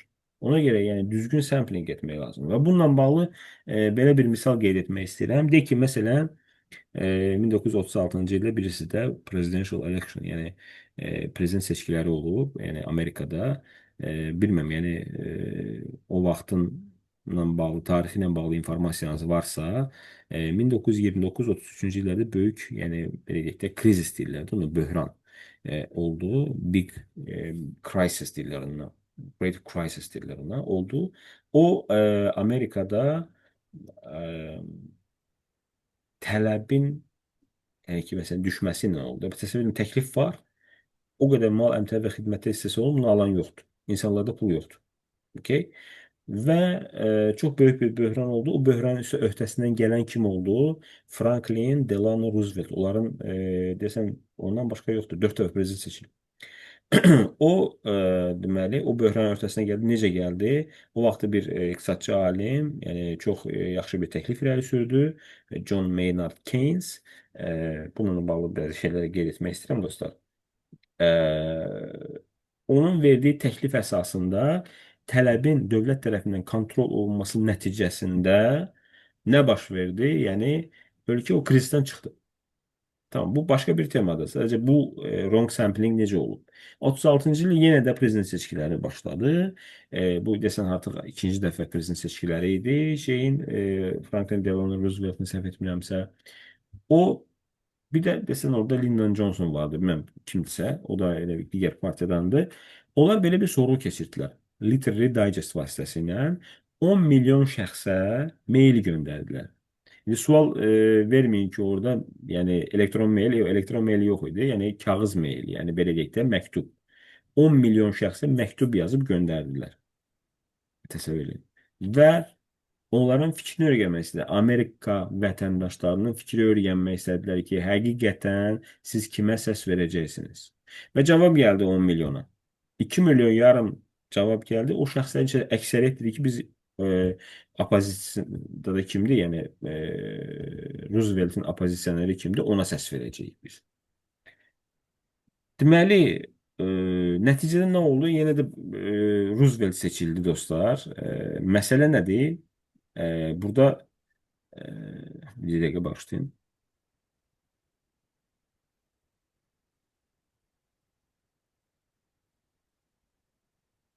Tamam. Məhəmməd Hüseyn qoşulmayıb mı? Okey. Deməli, həmin o belə deyək də düzgün seçim etmədilər onlar. Niyə? Amerikada bilirsiniz də, yəni belə deyə bilərik də bunu. Amerikada mailboxu olan şəxslər, yəni həyətin qabağında o mailbox olur da belə, nə deyirlər buna? Məktub qutusu. O məktub qutusu olan şəxslər varlı şəxslər idi. Əlbəttə ki, varlı şəxslər yəni istəmirdilər, yəni belə ki, tələbin kontrol olunması və s. baxır. İstədilər sadəcə Franklin Delano Roosevelt'e səs verənlər içərisində varlı şəxslər az idi. Daha çox bunlar bu opozisioner şəxsə müraciət edirdilər, səs verirdilər. Ona görə baxın, düzgün seçim olmadığı təqdirdə əldə edilən nəticə, yəni heç nə oldu da, yəni fiyasko. Yəni düzgün nəticə olmadı. Ona görə Literary Digest çaşdı o məsələdə və əldə etdiyi nəticə doğru olmadı. Amma doğru sampling eləyə bilsəydi, o müəyyənləşdirə bilərdi ki, konkret olaraq onun belə deyək də kim seçiləcəyi ilə bağlı məlumatı olacaqdı. Okey. Softlar haqqında belə bir məlumat versək, məsələn, ki, əgər Excel ilə bağlı, yəni Excel-də işləyəsi olsanız, müəyyən bir qrafiklər yaratmaq, müəyyən bir histogramlar yaratmaq falan, bunu yəni Excel vasitəsilə yerinə yetirə bilərsiniz. Mən sadəcə burada bir giriş kimi belə bir qoymuşam. Belə. Demək, dostlar, biz bura qədər yəni keçdik. Davam edəcək əlbəttə ki. Sadəcə mən bir də sizin mudunuzu öyrənmək istəyirəm. Yorulmusunuzmu yoxsa yox? Yox, mən yorulmamışıq. Səbirsizliklə ehtimal tərəfi gözləyirik. Ehtimalı qalıb Müəllim, elə. çox maraqlı keçir. Çox sağ Bəli, olun. bəli. Yox, Hər şey əladır müəllim, çox sağ olun. Yorulmamışıq. Dedim ki, sizin şey eləməyim, yəni biraz belə yormayayım həm də. Bizim dediyim kimi də biz 21:40-da başladıq. Yəni biraz 40 dəqiqə, yəni belə deyək də bizdə gecikməklə başladı. Mən istəyirəm ki, ən azından bir 23:30-a qədər uzadaq bunu. Nə deyirsiniz dostlar? 23:30-a Olar qədər. müəllim, Etiraz tabii. Var yoxdur. müəllim, süper olar. Necə uyğunsa müəllim. Okey. 23:30-a qədər olar. Fasilə verəmmi, yoxsa davam edimmi? Yəni Olar mı? İstəyirsiniz davam Məncə davam edin. Az Davam Bizə də vaxtımız davam var. edeyim müəllim, 30 dəqiqə tutmuşdu. Tamam, yəni davam edək. Tamam, davam edək. Yaxşı. Müəllim, bir sualım var. Buyurun. Müəllim, siz tapşırıqlar verəcəksiniz o dediyiniz Statistik Əm, kitablar. Tapşırıqlar deyəndə belə deyək də, o bəzi şeyləri mən sizin ixtiyarınıza buraxacağam. Necə? İndi kitablar haqqında mən sizə məlumat verəcəm. Yəni types of variable keçəndən sonra, yəni ona keçənə qədər kitablar haqqında məlumat verəcəm. O kitabları sizə paylaşacağım. Müəyyən qədər onunla bağlı informasiya. Həm siz biraz beyniniz şeydən bu danışıqlarından biraz istirahət eləsin. O kitablarda belə deyək də ardıcıllıq var orada. Yəni orada məsələmdir ki, artıq yəni mən inanıram ki, burada əksəriyyəti ya universitet oxuyur ya da ki, onu bitirib. Yəni universitet oxuyub və oxuyub bitirən şəxslər və işləyən şəxslər müəyyən bir kitabla, müəyyən bir informasiya işləmə qabiliyyəti var. Orada da birə-bir yazılıb hər şey, çox da rahat şəkildə. Mən belə deyək də tövsiyə edəcəyim kitablar hansılardır, yəni sizə tövsiyə etdiyim kitablar hansılardır? İndi onları bir-bir göstərməyə çalışacağım dostlar. Buradan paylaşaq. Bak, kitab. Bəli, Müəllim, kitablar ingiliscədir, yoxsa Azərbaycanca? İngilis dilində. Tamam, gəlin belə şərt qoyaq da. Kim danışdı məndən? Eşitmədim mən adınızı. Hə, Mən Fatimə idim. xanım. Hə, Fatimə xanım. Baxın, bu sahəyə girirsinizsə, sizin İngilis dili önəmlidir. bəli, əmək bazarında məqsədiniz dünyadır, Azərbaycan deyil.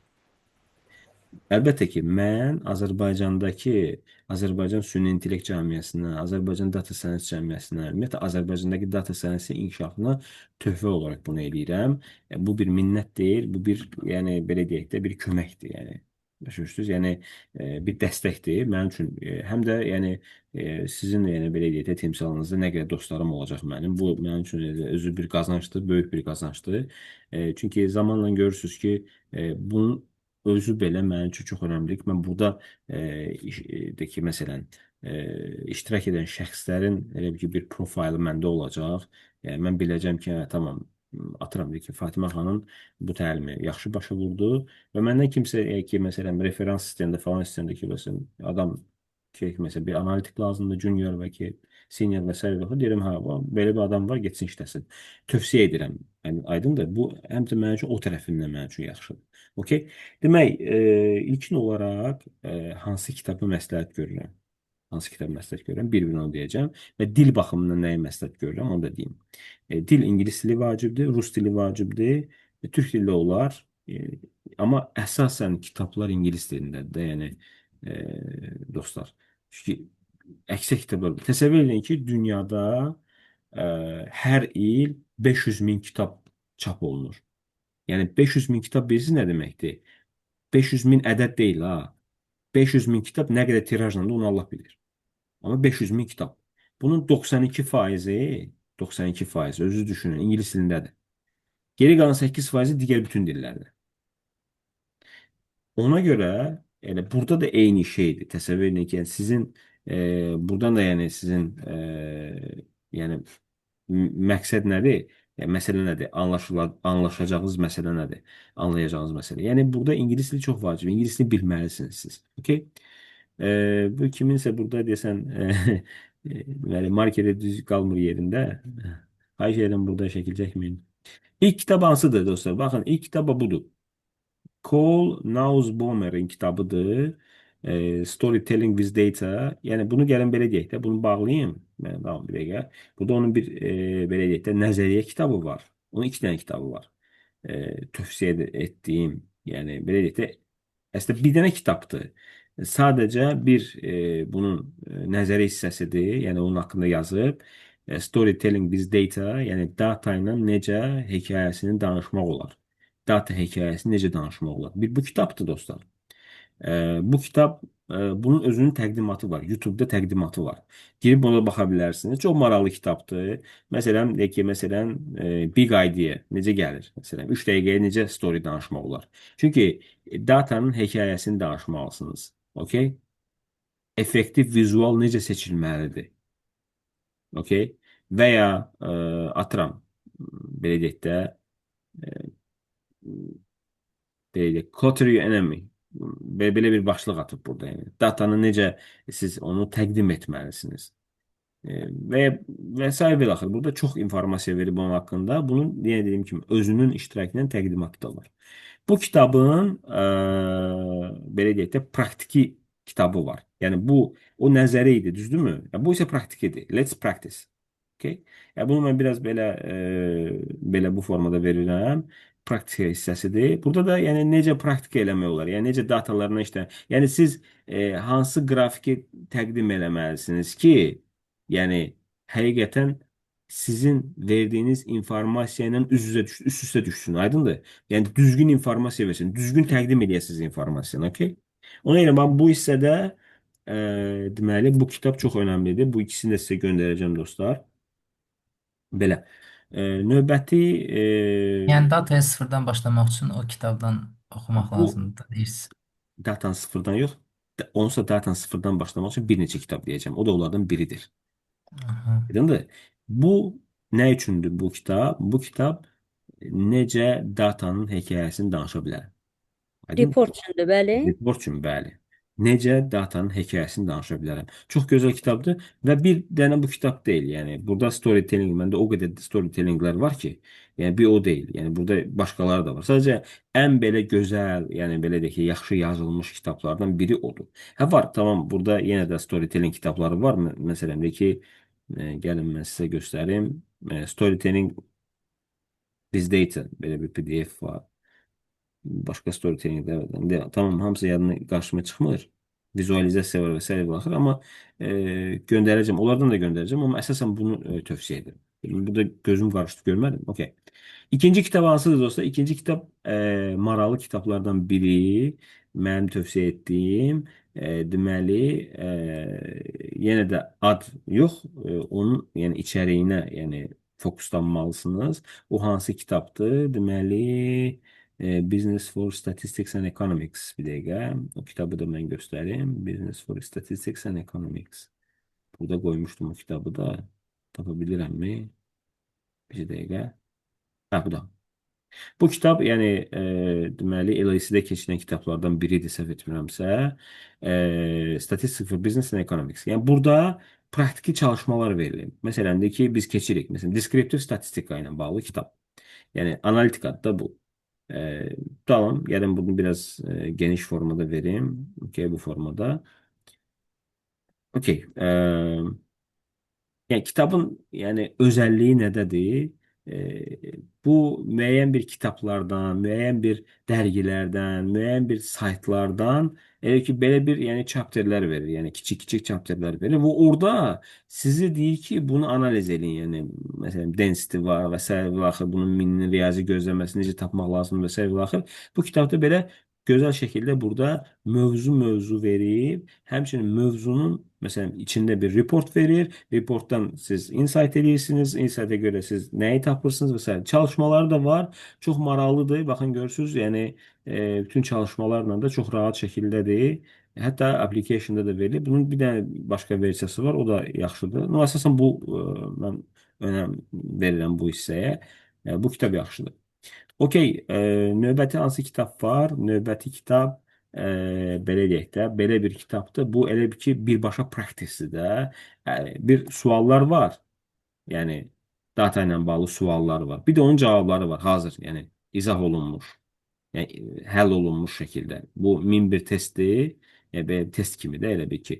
Burada izah verilir. Məsələn, sual var, cavabı var. Sual var, cavabı var. Mənim sizdən belə deyək də pretestdə yəni bu tipli suallar olacaq əlbəttə ki, yəni taxtda olacaq. Yəni mənim sizə istədiyim olacaq. Çünki mən indi strukturlaşdıracağım informasiyanı sizdən əldə etdiyim o belə deyək də o bir midterm olsa midterm yəni ki ya da ki ən sonunda yəni ümumi yəni bir şey eləyəcəyik də biz yəni bir post test kimi eləyəcəyik. Onlayn şəkildə yerinə yetirəcəksiniz. Mən onu sizdən alacağım. If şu onunla təlimimizi bitirəcəm. Bu tipdə yəni informasiya testlər olacaq. Test də deyil ha, bu elə bir ki məsələn bir şey var, onu yazmalısınız, siz eləməyin.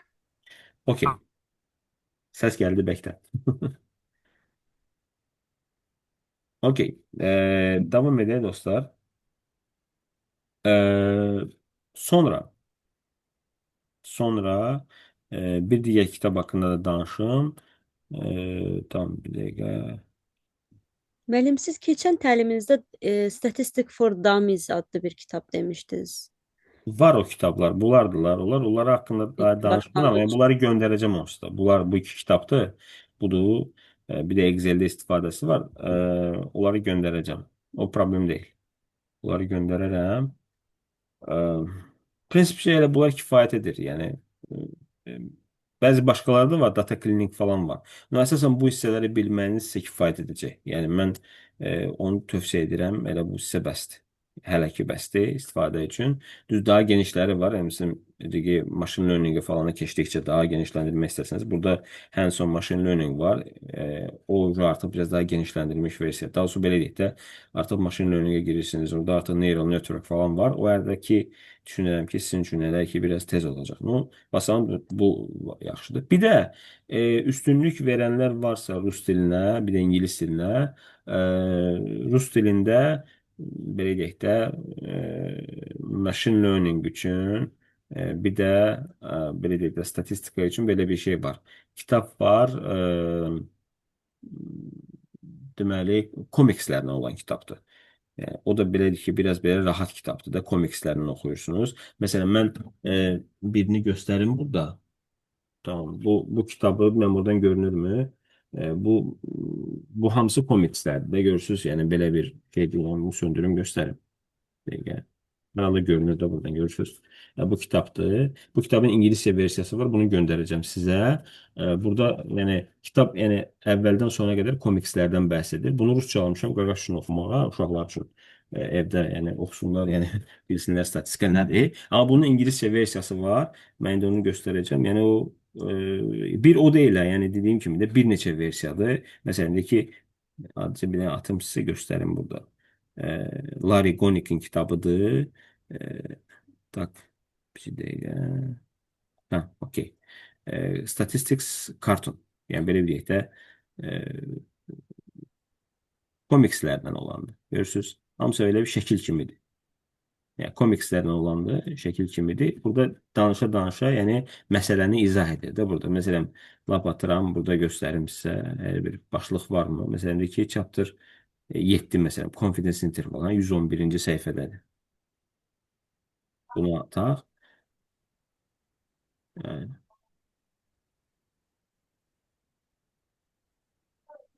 Görürsünüz, confidence interval başlayır buradan. Biraz böyle bunu kiçildək.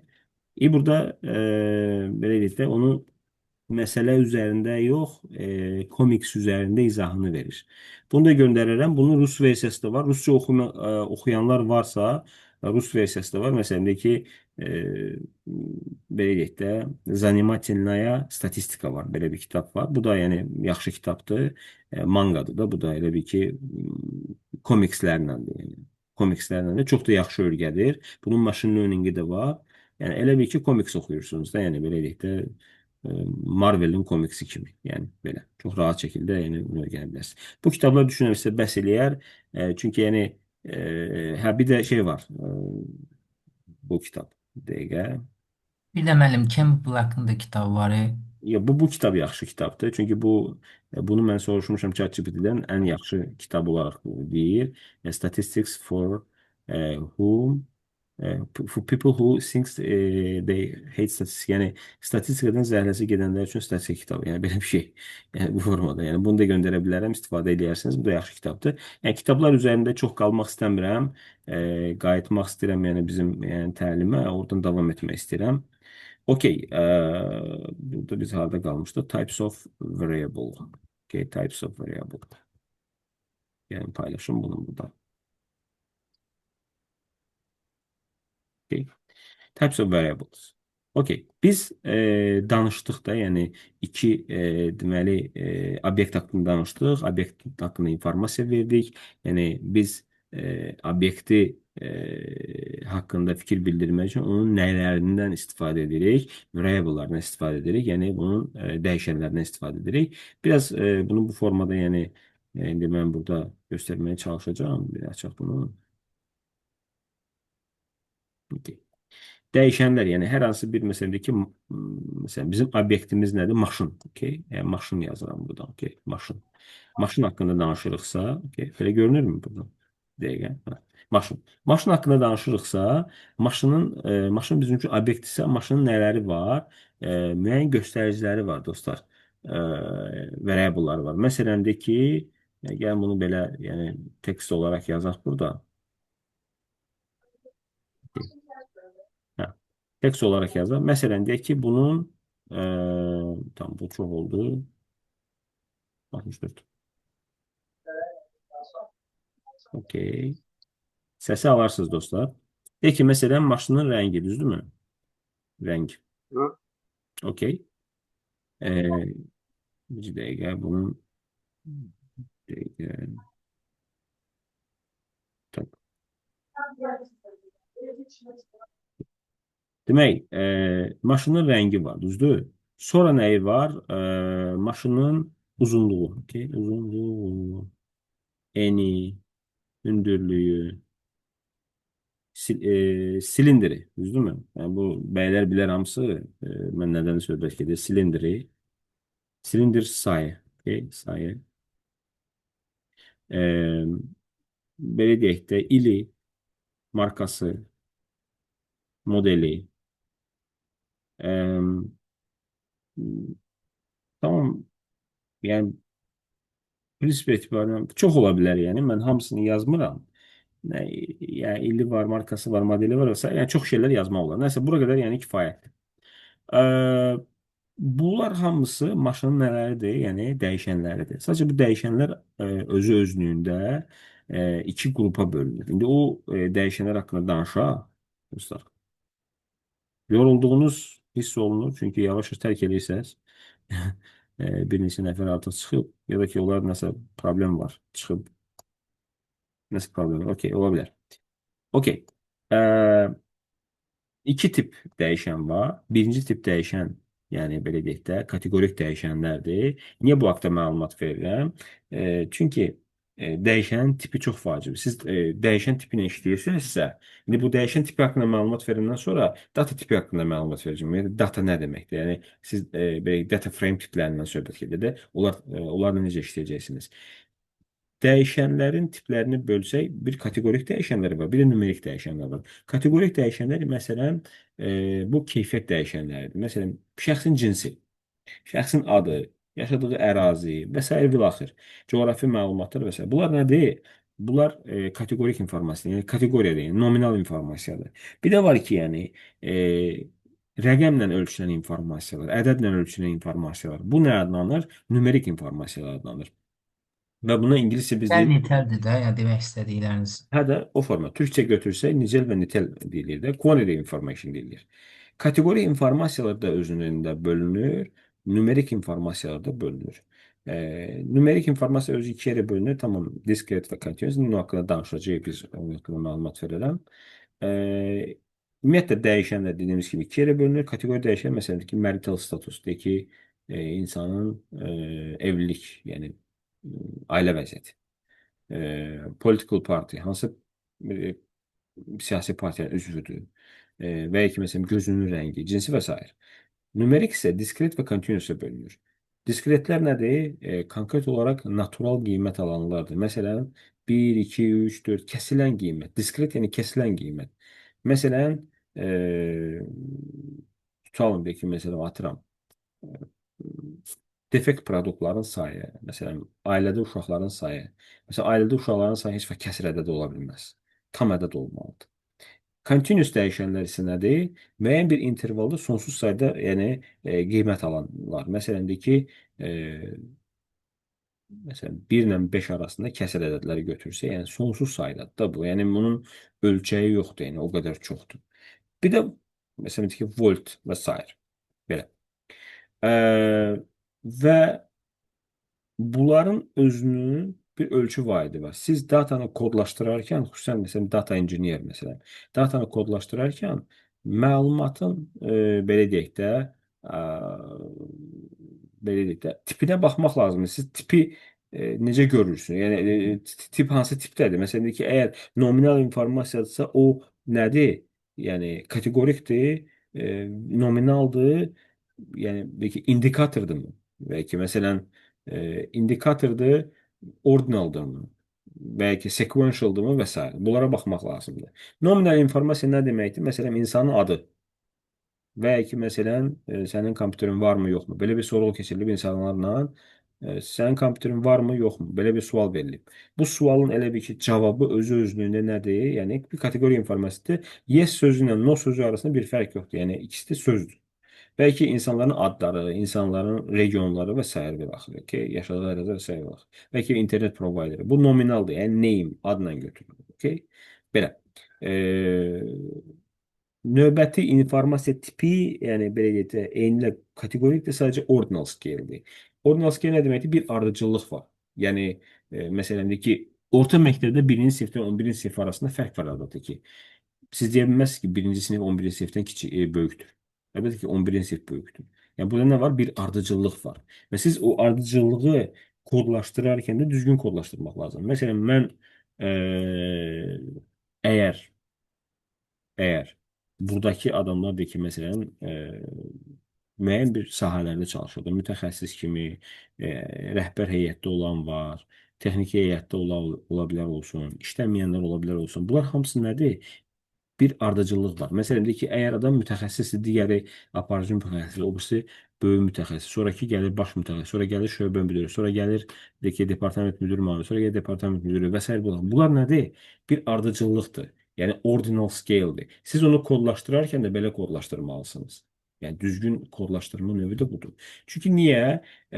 Siz təhlildə söz informasiyanın da təhlilini ölçə bilərsiniz. Siz onu bir koda çevirib o kodun impactini də ölçə bilərsiniz. Yəni məsələn deyək ki, yəni mənim belə bir təhlillərimdən biri var idi. O təhlil nə idi? Deməli, tələbənin, yəni şagirdin, orta məktəb 9-cu sinif şagirdinin balının onun 11-ci sinifdəki nəticələrinə təsir edirmi, universitetə daxil olur, olmurmu? Ona bir, yəni bir impactini belə bir analiz edilmişdim. O məndə var idi, GitHub-da atmışdım. Orada bir də region faktorunu əlavə etmişdim. Yəni region təsiri varmı, yoxsa yoxmu? Adam kənddə oxuyur, məktəbdə rayon mərkəzində, yoxsa Bakıda mı oxuyub? Yəni bu formada elə bir ki, Bakı yox, şəhərlər. Şəhər, kənd, qəsəbə kimi bölmüşdüm. Bunun impakti varmı, yoxsa yoxmu?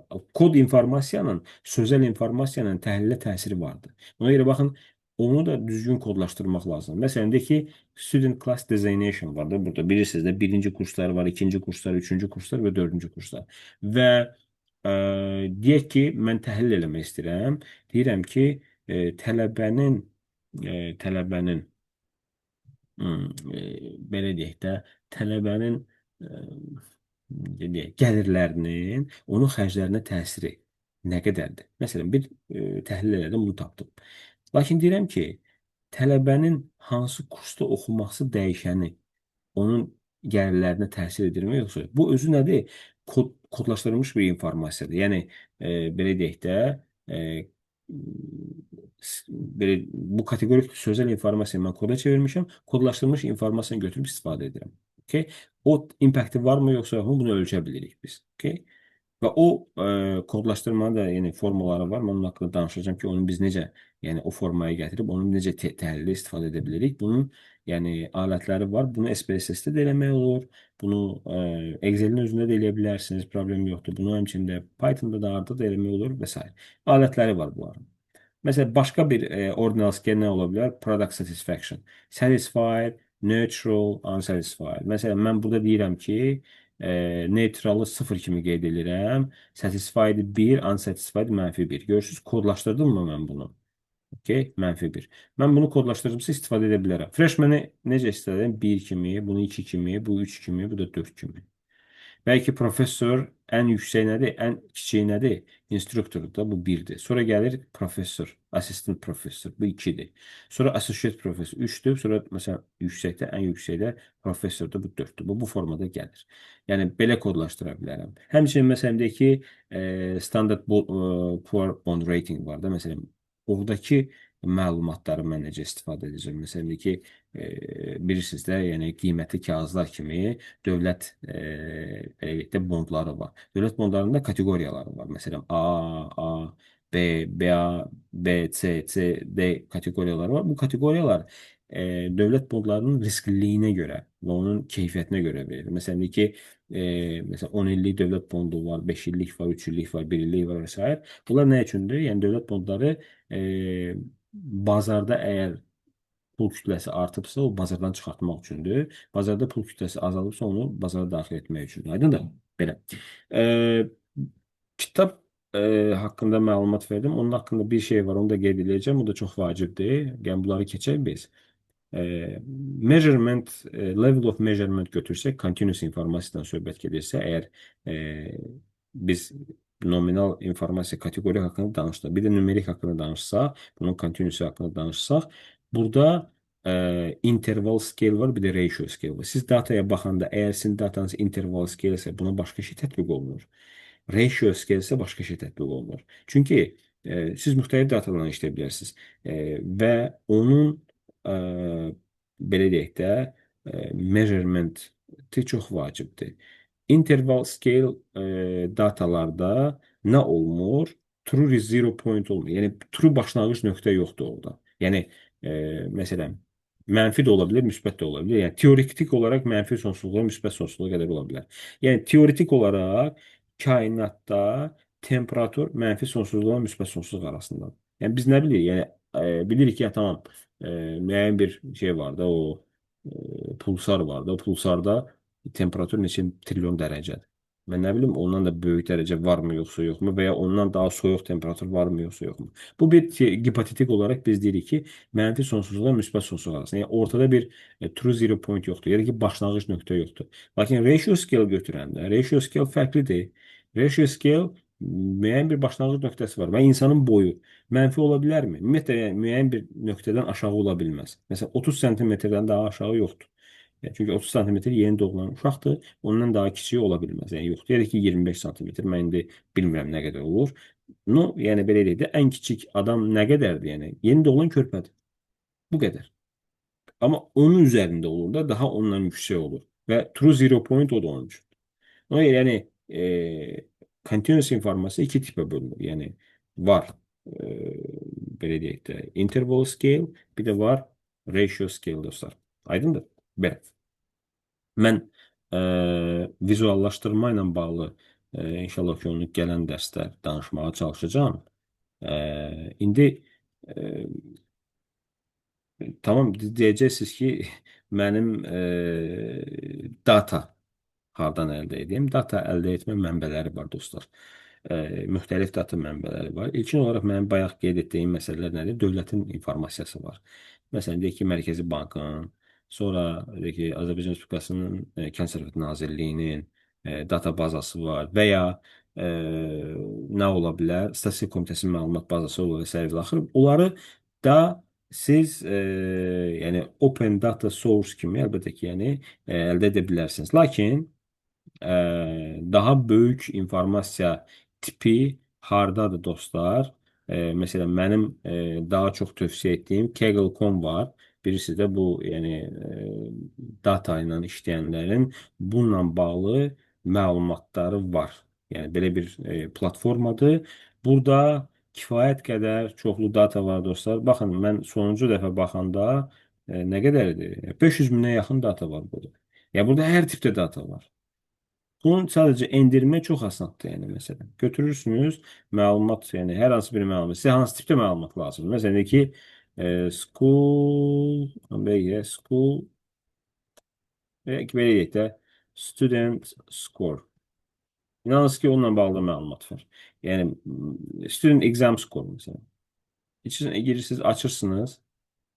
Bununla bağlı artıq sütunları falan verib götürüb elə buradan birbaşa endirə bilərsiniz. Görürsünüz, məlumatlar var burada və s. axır. Bir zamanı bunlardan bəzilərini endirib işləyəcək. Yəni burada yəni download verəndə görürsünüz burada yəni versiyaları var da. Məsələn ki, zip fayl kimi endirmək istəyirsiniz, yoxsa ki, məsələn birbaşa Kaggle-dan belə yəni şey vermək istəyirsiniz, buradan işləmək istəyirsiniz, görürsünüz. Məsələn, bunun müxtəlif yəni formaları var. Bəlkə CSV kimi endirmək və s. axır. Yəni data tipləri çoxdur. Yəni istənilən qədər burada Bunlardan başın söz keçirəm. Bunlardan bizdə də bu yenilikcə mən gördüm, paylaşmışlar da. Open data az var, düzdür, azdır data setlərdə, amma var. Bir də iddianın saytında olmalıdır, səhv eləmirəmsə. Orada həm vizual görüntülər var, həm də CSV kimi yükləyib Olar, istifadə edə olar. bilirsiniz. Yəni mən elə saytlar var ki, yəni onlar indi hamısının haqqında məlumat verə bilmirəm. Sadəcə dərsimizin sonuna doğru bəzi data bazaları haqqında məlumat verim ki, siz o məlumatları biləsiniz. Yaxşı? Bir yəni bu dediyimiz kimi Kaggle'dır. Sonra bir ikinci məsələ nə idi? Google belə deyək də Google data set search var. Belə bir bölmə var. Yəni Google-un özünün təqdim etdiyi datalar var. Yəni bu Google məkanında harda varsa buradan əldə edə bilərsiniz. Məsələn de ki, climate data. Məsələn, belə bir şey deyirəm də. Görürsünüz sizə yəni saytlar verir. Harda orada open data varsa və ya ki məsələn API-ləri varsa oradan birbaşa məlumat verir sizə. Məsələn bu yəni Google Data Search-də özünüzdə qeyd edə bilərsiniz. Digər hansıdır? OpenML var. Bilirsiniz də OpenML.org. Open OpenAI var ya, onun bir digər versiyası da OpenML-dir. OpenML-də də kifayət qədər çoxlu data var. Məsələn, de ki, dataset 6000 nə qədər burada data var. Yəni müxtəlif datalar var. 6200 düzdür. Azdır amma var da yəni. Yəni olmamaqdan ki yaxşıdır. Tamam mı? Buradan istifadə edə bilərsiniz. Sonra başqa nə deyə bilər? O, böyük bir resurs. Yəni bunu mən qeyd etməsəm olmaz. E, GitHub. Okay? GitHub. GitHub'da çoxlu datalar var. E, Girib buradan əldə edə bilərsiniz. Hətta bunun pullu versiyası da keçir bilərsiniz. Nədirsə. Dəqiqə. Hə, okey. Bu deməli bu data bazadan, yəni siz kifayət qədər məlumat əldə edə bilərsiniz. Yəni burada bir dəqiqə mən buradan şey yaza bilərəm. Deməli, belə yox. Dəqiqə. Buradan olmalıdır, səhv etmirəmsə. Data yazsanız, indi hər halda hər hansı bir data ilə bağlı məlumatlar gəlirdi. Müxtəlif datalar var burada. Əldə edə bilərsiniz. Adını yazıb gətirə bilərsiniz. Çünki projenin içində data da olur da. Çünki burada indi cəmaət birlikdə işləyir də. Burada məsələn ki, tim qurulur, tim üzərindən işləyirlər belə. Buradan əldə edə bilərsiniz. Sonra yəni World Data Bank var. World Data Bank var. Data Bank. Belə bir yəni şey var. Dünya Bankının databazası var. Sonra ILO var. Sonra yəni Our World in Data var. Məsələn, mənim istifadə etdiyimdə çox. Məsələn ki, belə bir bölmə var. Yəni Our World in Data. Burada da çoxlu informasiya var. Məsələn, siz buradakı informasiyanı götürüb buradan indirə bilirsiniz. Yəni datanı buradan götürüb çəkə bilirsiniz. Full datanı götürə bilirsiniz. Ya burada da yəni en qədər informasiya var. Əgər məsələn ki, müəyyən bir datalarla işləyirsinizsə, məsələn, baxın belə Our World in Data browse by topic verirsiniz. Topikə görə seçib yəni əldə edə bilirsiniz.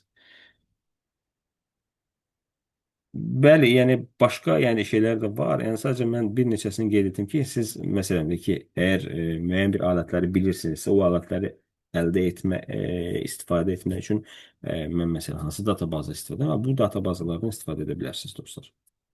Belə.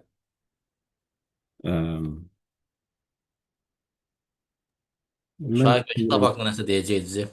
Hə, kitabla bağlı, bəli.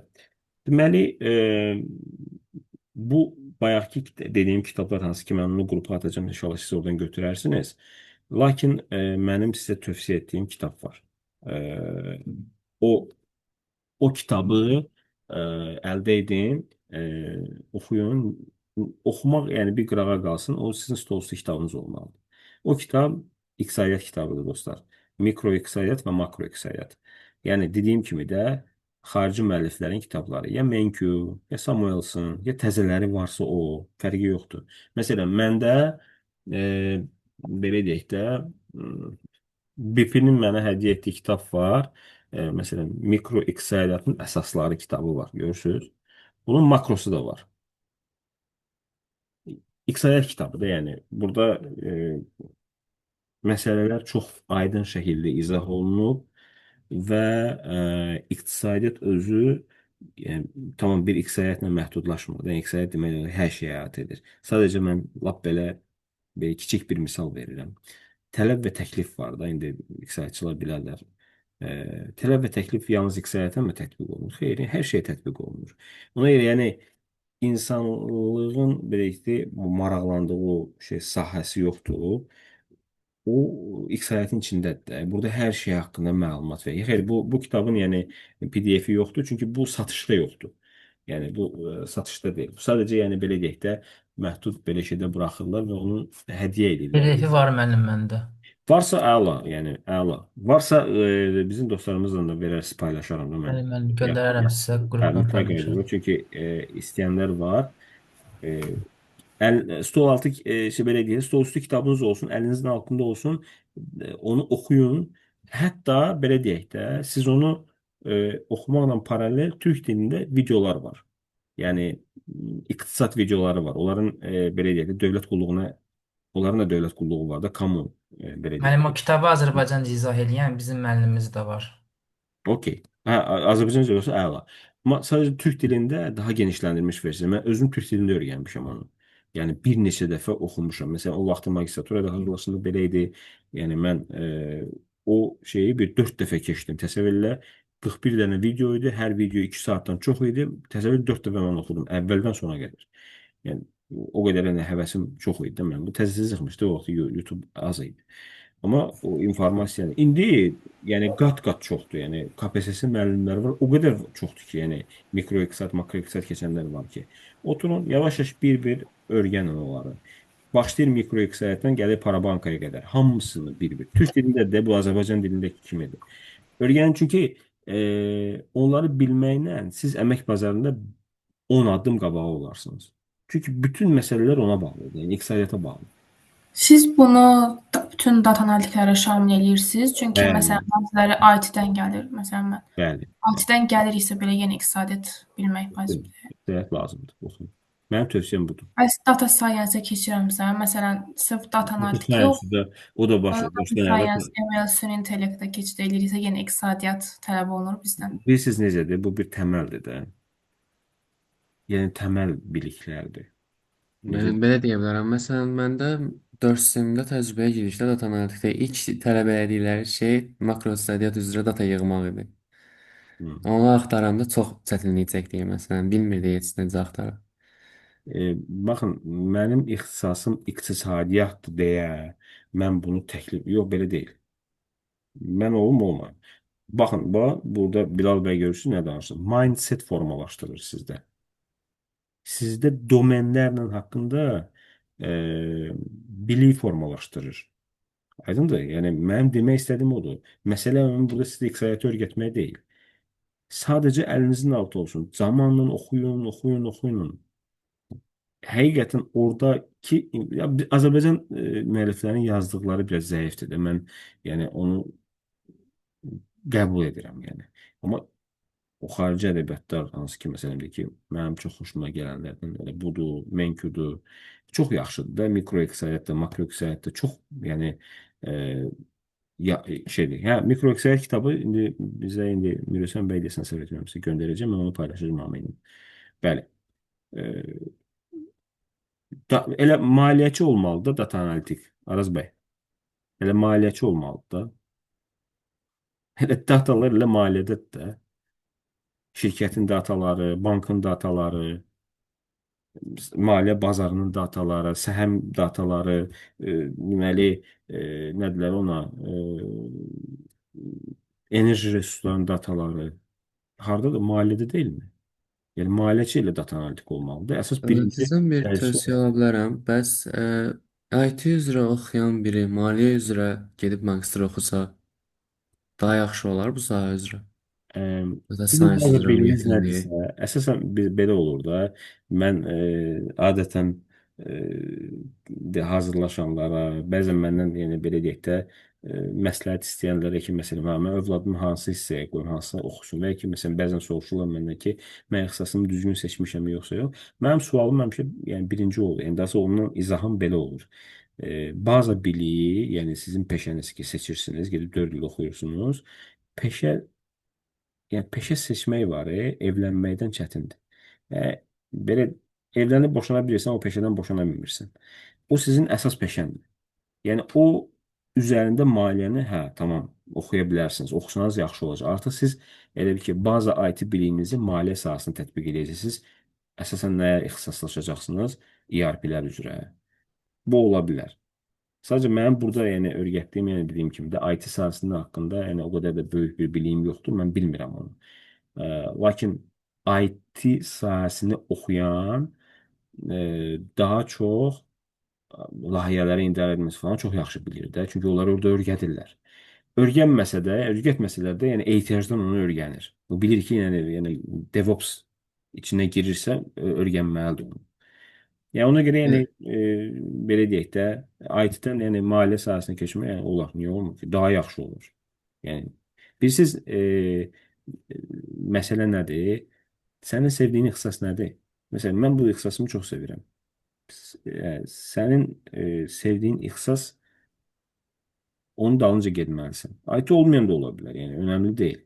Mən o qədər tanıdığım var ki, məsələn, proqramlaşdırmanı oxuyub gedib magistraturada MBA-ni oxuyub, biznesi öyrənib. Olur da, yəni müxtəlif sahələr. Sadəcə sizin o baza ixtisası sahəsində əldə etdiyiniz biliklər sizin o sahədə yəni köməyiniz olur. Çünki Azərbaycanda belədir. Baza baxılır. Bazanı nə oxumusan? İqtisadi oxumusan, iqtisadçısan. IT-ni oxumusansa, daha çox IT-yə üzrə yönəldirlər. Çünki işə gedəndə də, yəni desəmiz ki, maliyyə ixtisası ilə başlasan işləmək, səni orada daha çox çəkən nə olacaq? Bu maliyyənin avtomatlaşdırılması tərəfi, IT tərəfi maraqlandıracaq. İndi bilmirəm, yəni səhv dedim, düz dedim o hissəni.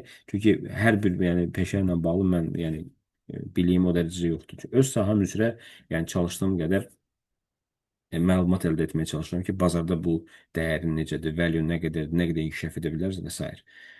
Belə. Yenə sual olan var mı dostlar? Teşekkürler benim, çok sağ olun. Buyurun. Belə, inşallah növbəti təlim həftənin 3-cü günüdür. Nə yaxşı ki, bizim mikrofon düzəldi, çox şükür. Onda daha problemimiz olmayacaq. Amma yaman əziyyət çəkdik. Bir daha təmkininiz üçün, səbriniz üçün sizə təşəkkür edirəm dostlar. Yəni gözlədiyiniz axıra qədər düzəltdik bunu. Bu çox məşğulə vacibdir. Dəyərləndirirəm, sağ olasınız. Bəzi şeyləri qeyd etmək istəyirəm sonda, bir-iki dənə məsələ. Çalışdığınız qədər təlimə qoşulanda, baxın burada necə ad və soyad qeyd eləyin. Buradan bilinsin, çünki biz orada yoxlayacağıq da, yəni kimlər iştirak edir. Bu vacibdir, bir. İkinci məsələ, deməli, mən həmişə təlimi 10 dəqiqə qabaq başlatdıracağam ki, yəni qoşula biləsiniz yavaş-yavaş. Amma 9 tamamda artıq təlimimiz başlayacaq, 2 saat davam edəcək. Bugünkü kimi dayanmadan olmayacaq. Ola bilər ki, arada biz bir 5 dəqiqə falan bir çay breaki elədik, ya kofe breaki elədik 10 dəqiqə. Onu eləyəcəyik biz. Və bir də təlimə davamlılığı xahiş edirəm, qoruyun. Çünki mən burada indi yoxladıqca adlarla yoxlayacağıq. Bizdə indi bir şey var da, spesifik var. Məsələn, iştirak edənlər var. Yəni burada. Məsələn, o iştirak edənlərin yəni maillərini əlavə edəcəm həmin dərsin elə ki, YouTube-dakı şeylə. Ki, siz məsələn rahat girib baxa biləsiniz. Məsələn, yəni davamlı olaraq təlimdə 3 təlimdə iştirak etməyən mən demirəm, mən onu çıxarıram, yəni iştirak etməsin, yox. Sadəcə yəni 3-cü dərsdən sonra heç nə başa düşməyəcək. Anlamayacaq heç nə. Deyəcəm, çünki bunlar o qədər bir-birlərinə əlaqəlidir ki, danışdıqca əlaqəlidir ki, və mən bayaqdan görürsünüz ki, entuziazmla danışmağa çalışıram. Çünki vermək istədiyim informasiya o qədər çoxdur ki, yəni bir şəkildə strukturlaşdırıb demək istəyirəm. Çalışdıqca onları demək istəyirəm. Ona görə xahiş edirəm ki, yəni və tələb edirəm, deməli təlimlərdə ard-arda hamısında iştirak edin. Xüsusən bunu saat 9-da qoymuşam ki, o vaxtı demək olar ki, hamı gəlir evə, evində olur, yəni təlimə qoşulsun. Hətta evdə olmasanız belə, başqa yerdə olsanız belə qoşulun, sizdən xahiş edirəm. Çünki sizin üçün vacibdir bu. Sizin üçün vacibdir. Çalışdığım qədər, yəni kifayət qədər çox biliklər verməyə çalışacağam, ətraflı verməyə çalışacağam, məsləhətlərimi verməyə çalışacağam. İş dünyasında nə problemlər var, bəzən onlar haqqında danışacağam ki, sizə yəni dəstək olun. Belə dostlar, bugünkü təlimimiz... Mən bir şey xahiş etmək istəyirdim sizdən. Mümkünsə dərsin ortasında da siz dərsi izah edirsiniz, bəzən suallar çıxır. həm sizin fikrinizi yayındırmaq istəmirik, həm də əsasda 250-yə yaxın tələbə vardı. Onların fikrini yayındırmamaq üçün sualları bəzən qeyd edirik ki, Bəli. sonuna verək. Yəni ən sonda mümkündürmü bir 10-15 dəqiqə ayırasız dərs ortasında verməsək də suallarımızı Problem ən yox. sonuna verək. Həm sizə rahat olsun, həm də Mütləq, mütləq. Onu biz nəzərə alaq, mütləq. Yəni 15 dəqiqə onu ayıraq. Mütləq. Problem yoxdur. Evet. çox sağ ol. Çünki burada yenə dediyim kimi məqsəd öyrənməkdirsə, yəni bunlar bir suallar da olmalıdır, cavablandırılmalıdır və s. Belə. Başqa Müəllim soru? çox sağ olun. Dərsə görə təşəkkür Buyurun. edirəm. Hələ davam edirik inşallah Allahın izni ilə. E, belə. Mən Sağ olun Şahid bəy, maraqlıydı. Çox sağ olun. sağ olun sizdən. Mən sizdən bir dənə də xahiş edəcəm. İndi onu qrupa yazacağam ki, belə deyək də, mən çalışdığım qədər, yəni bir qatqı kimi də, yəni əgər eləyərsinizsə sağ olun, edəməzsinizsə o da sağ olun ki, yəni 12 tamamda bir LinkedIn-də bir post paylaşaq bununla bağlı. Yəni, mən bunun şəklini ataram sizə də, yəni post paylaşıb öz fikrinizi sadəcə bildirərsiniz ki, bu təlimdən bax, bugünkü təlimdən nə öyrəndiniz? Okay? Çünki o bir tarix olaraq qalacaq orada. Bir də hashtag atacağım sizə ki, o hashtaglə paylaşın ki, çünki bir belə deyək də, əl çatanlığı olsun da, insanlar görsünlər, yəni nələr öyrəndiniz. Mən yazacağım o da sizə qrupda. Bir dənə zəhmət olmasa 12 Baş tamamda üstə pul müəllim. paylaşacağız. Başınız var olsun, çox sağ olun, minnətdaram sizə. Gecəniz xeyrə qalsın. Gecəniz xeyir, çox sağ olun. Sağ olun. Sağ olun. Sağ olun. Sağ olun. Xeyrə qalsın.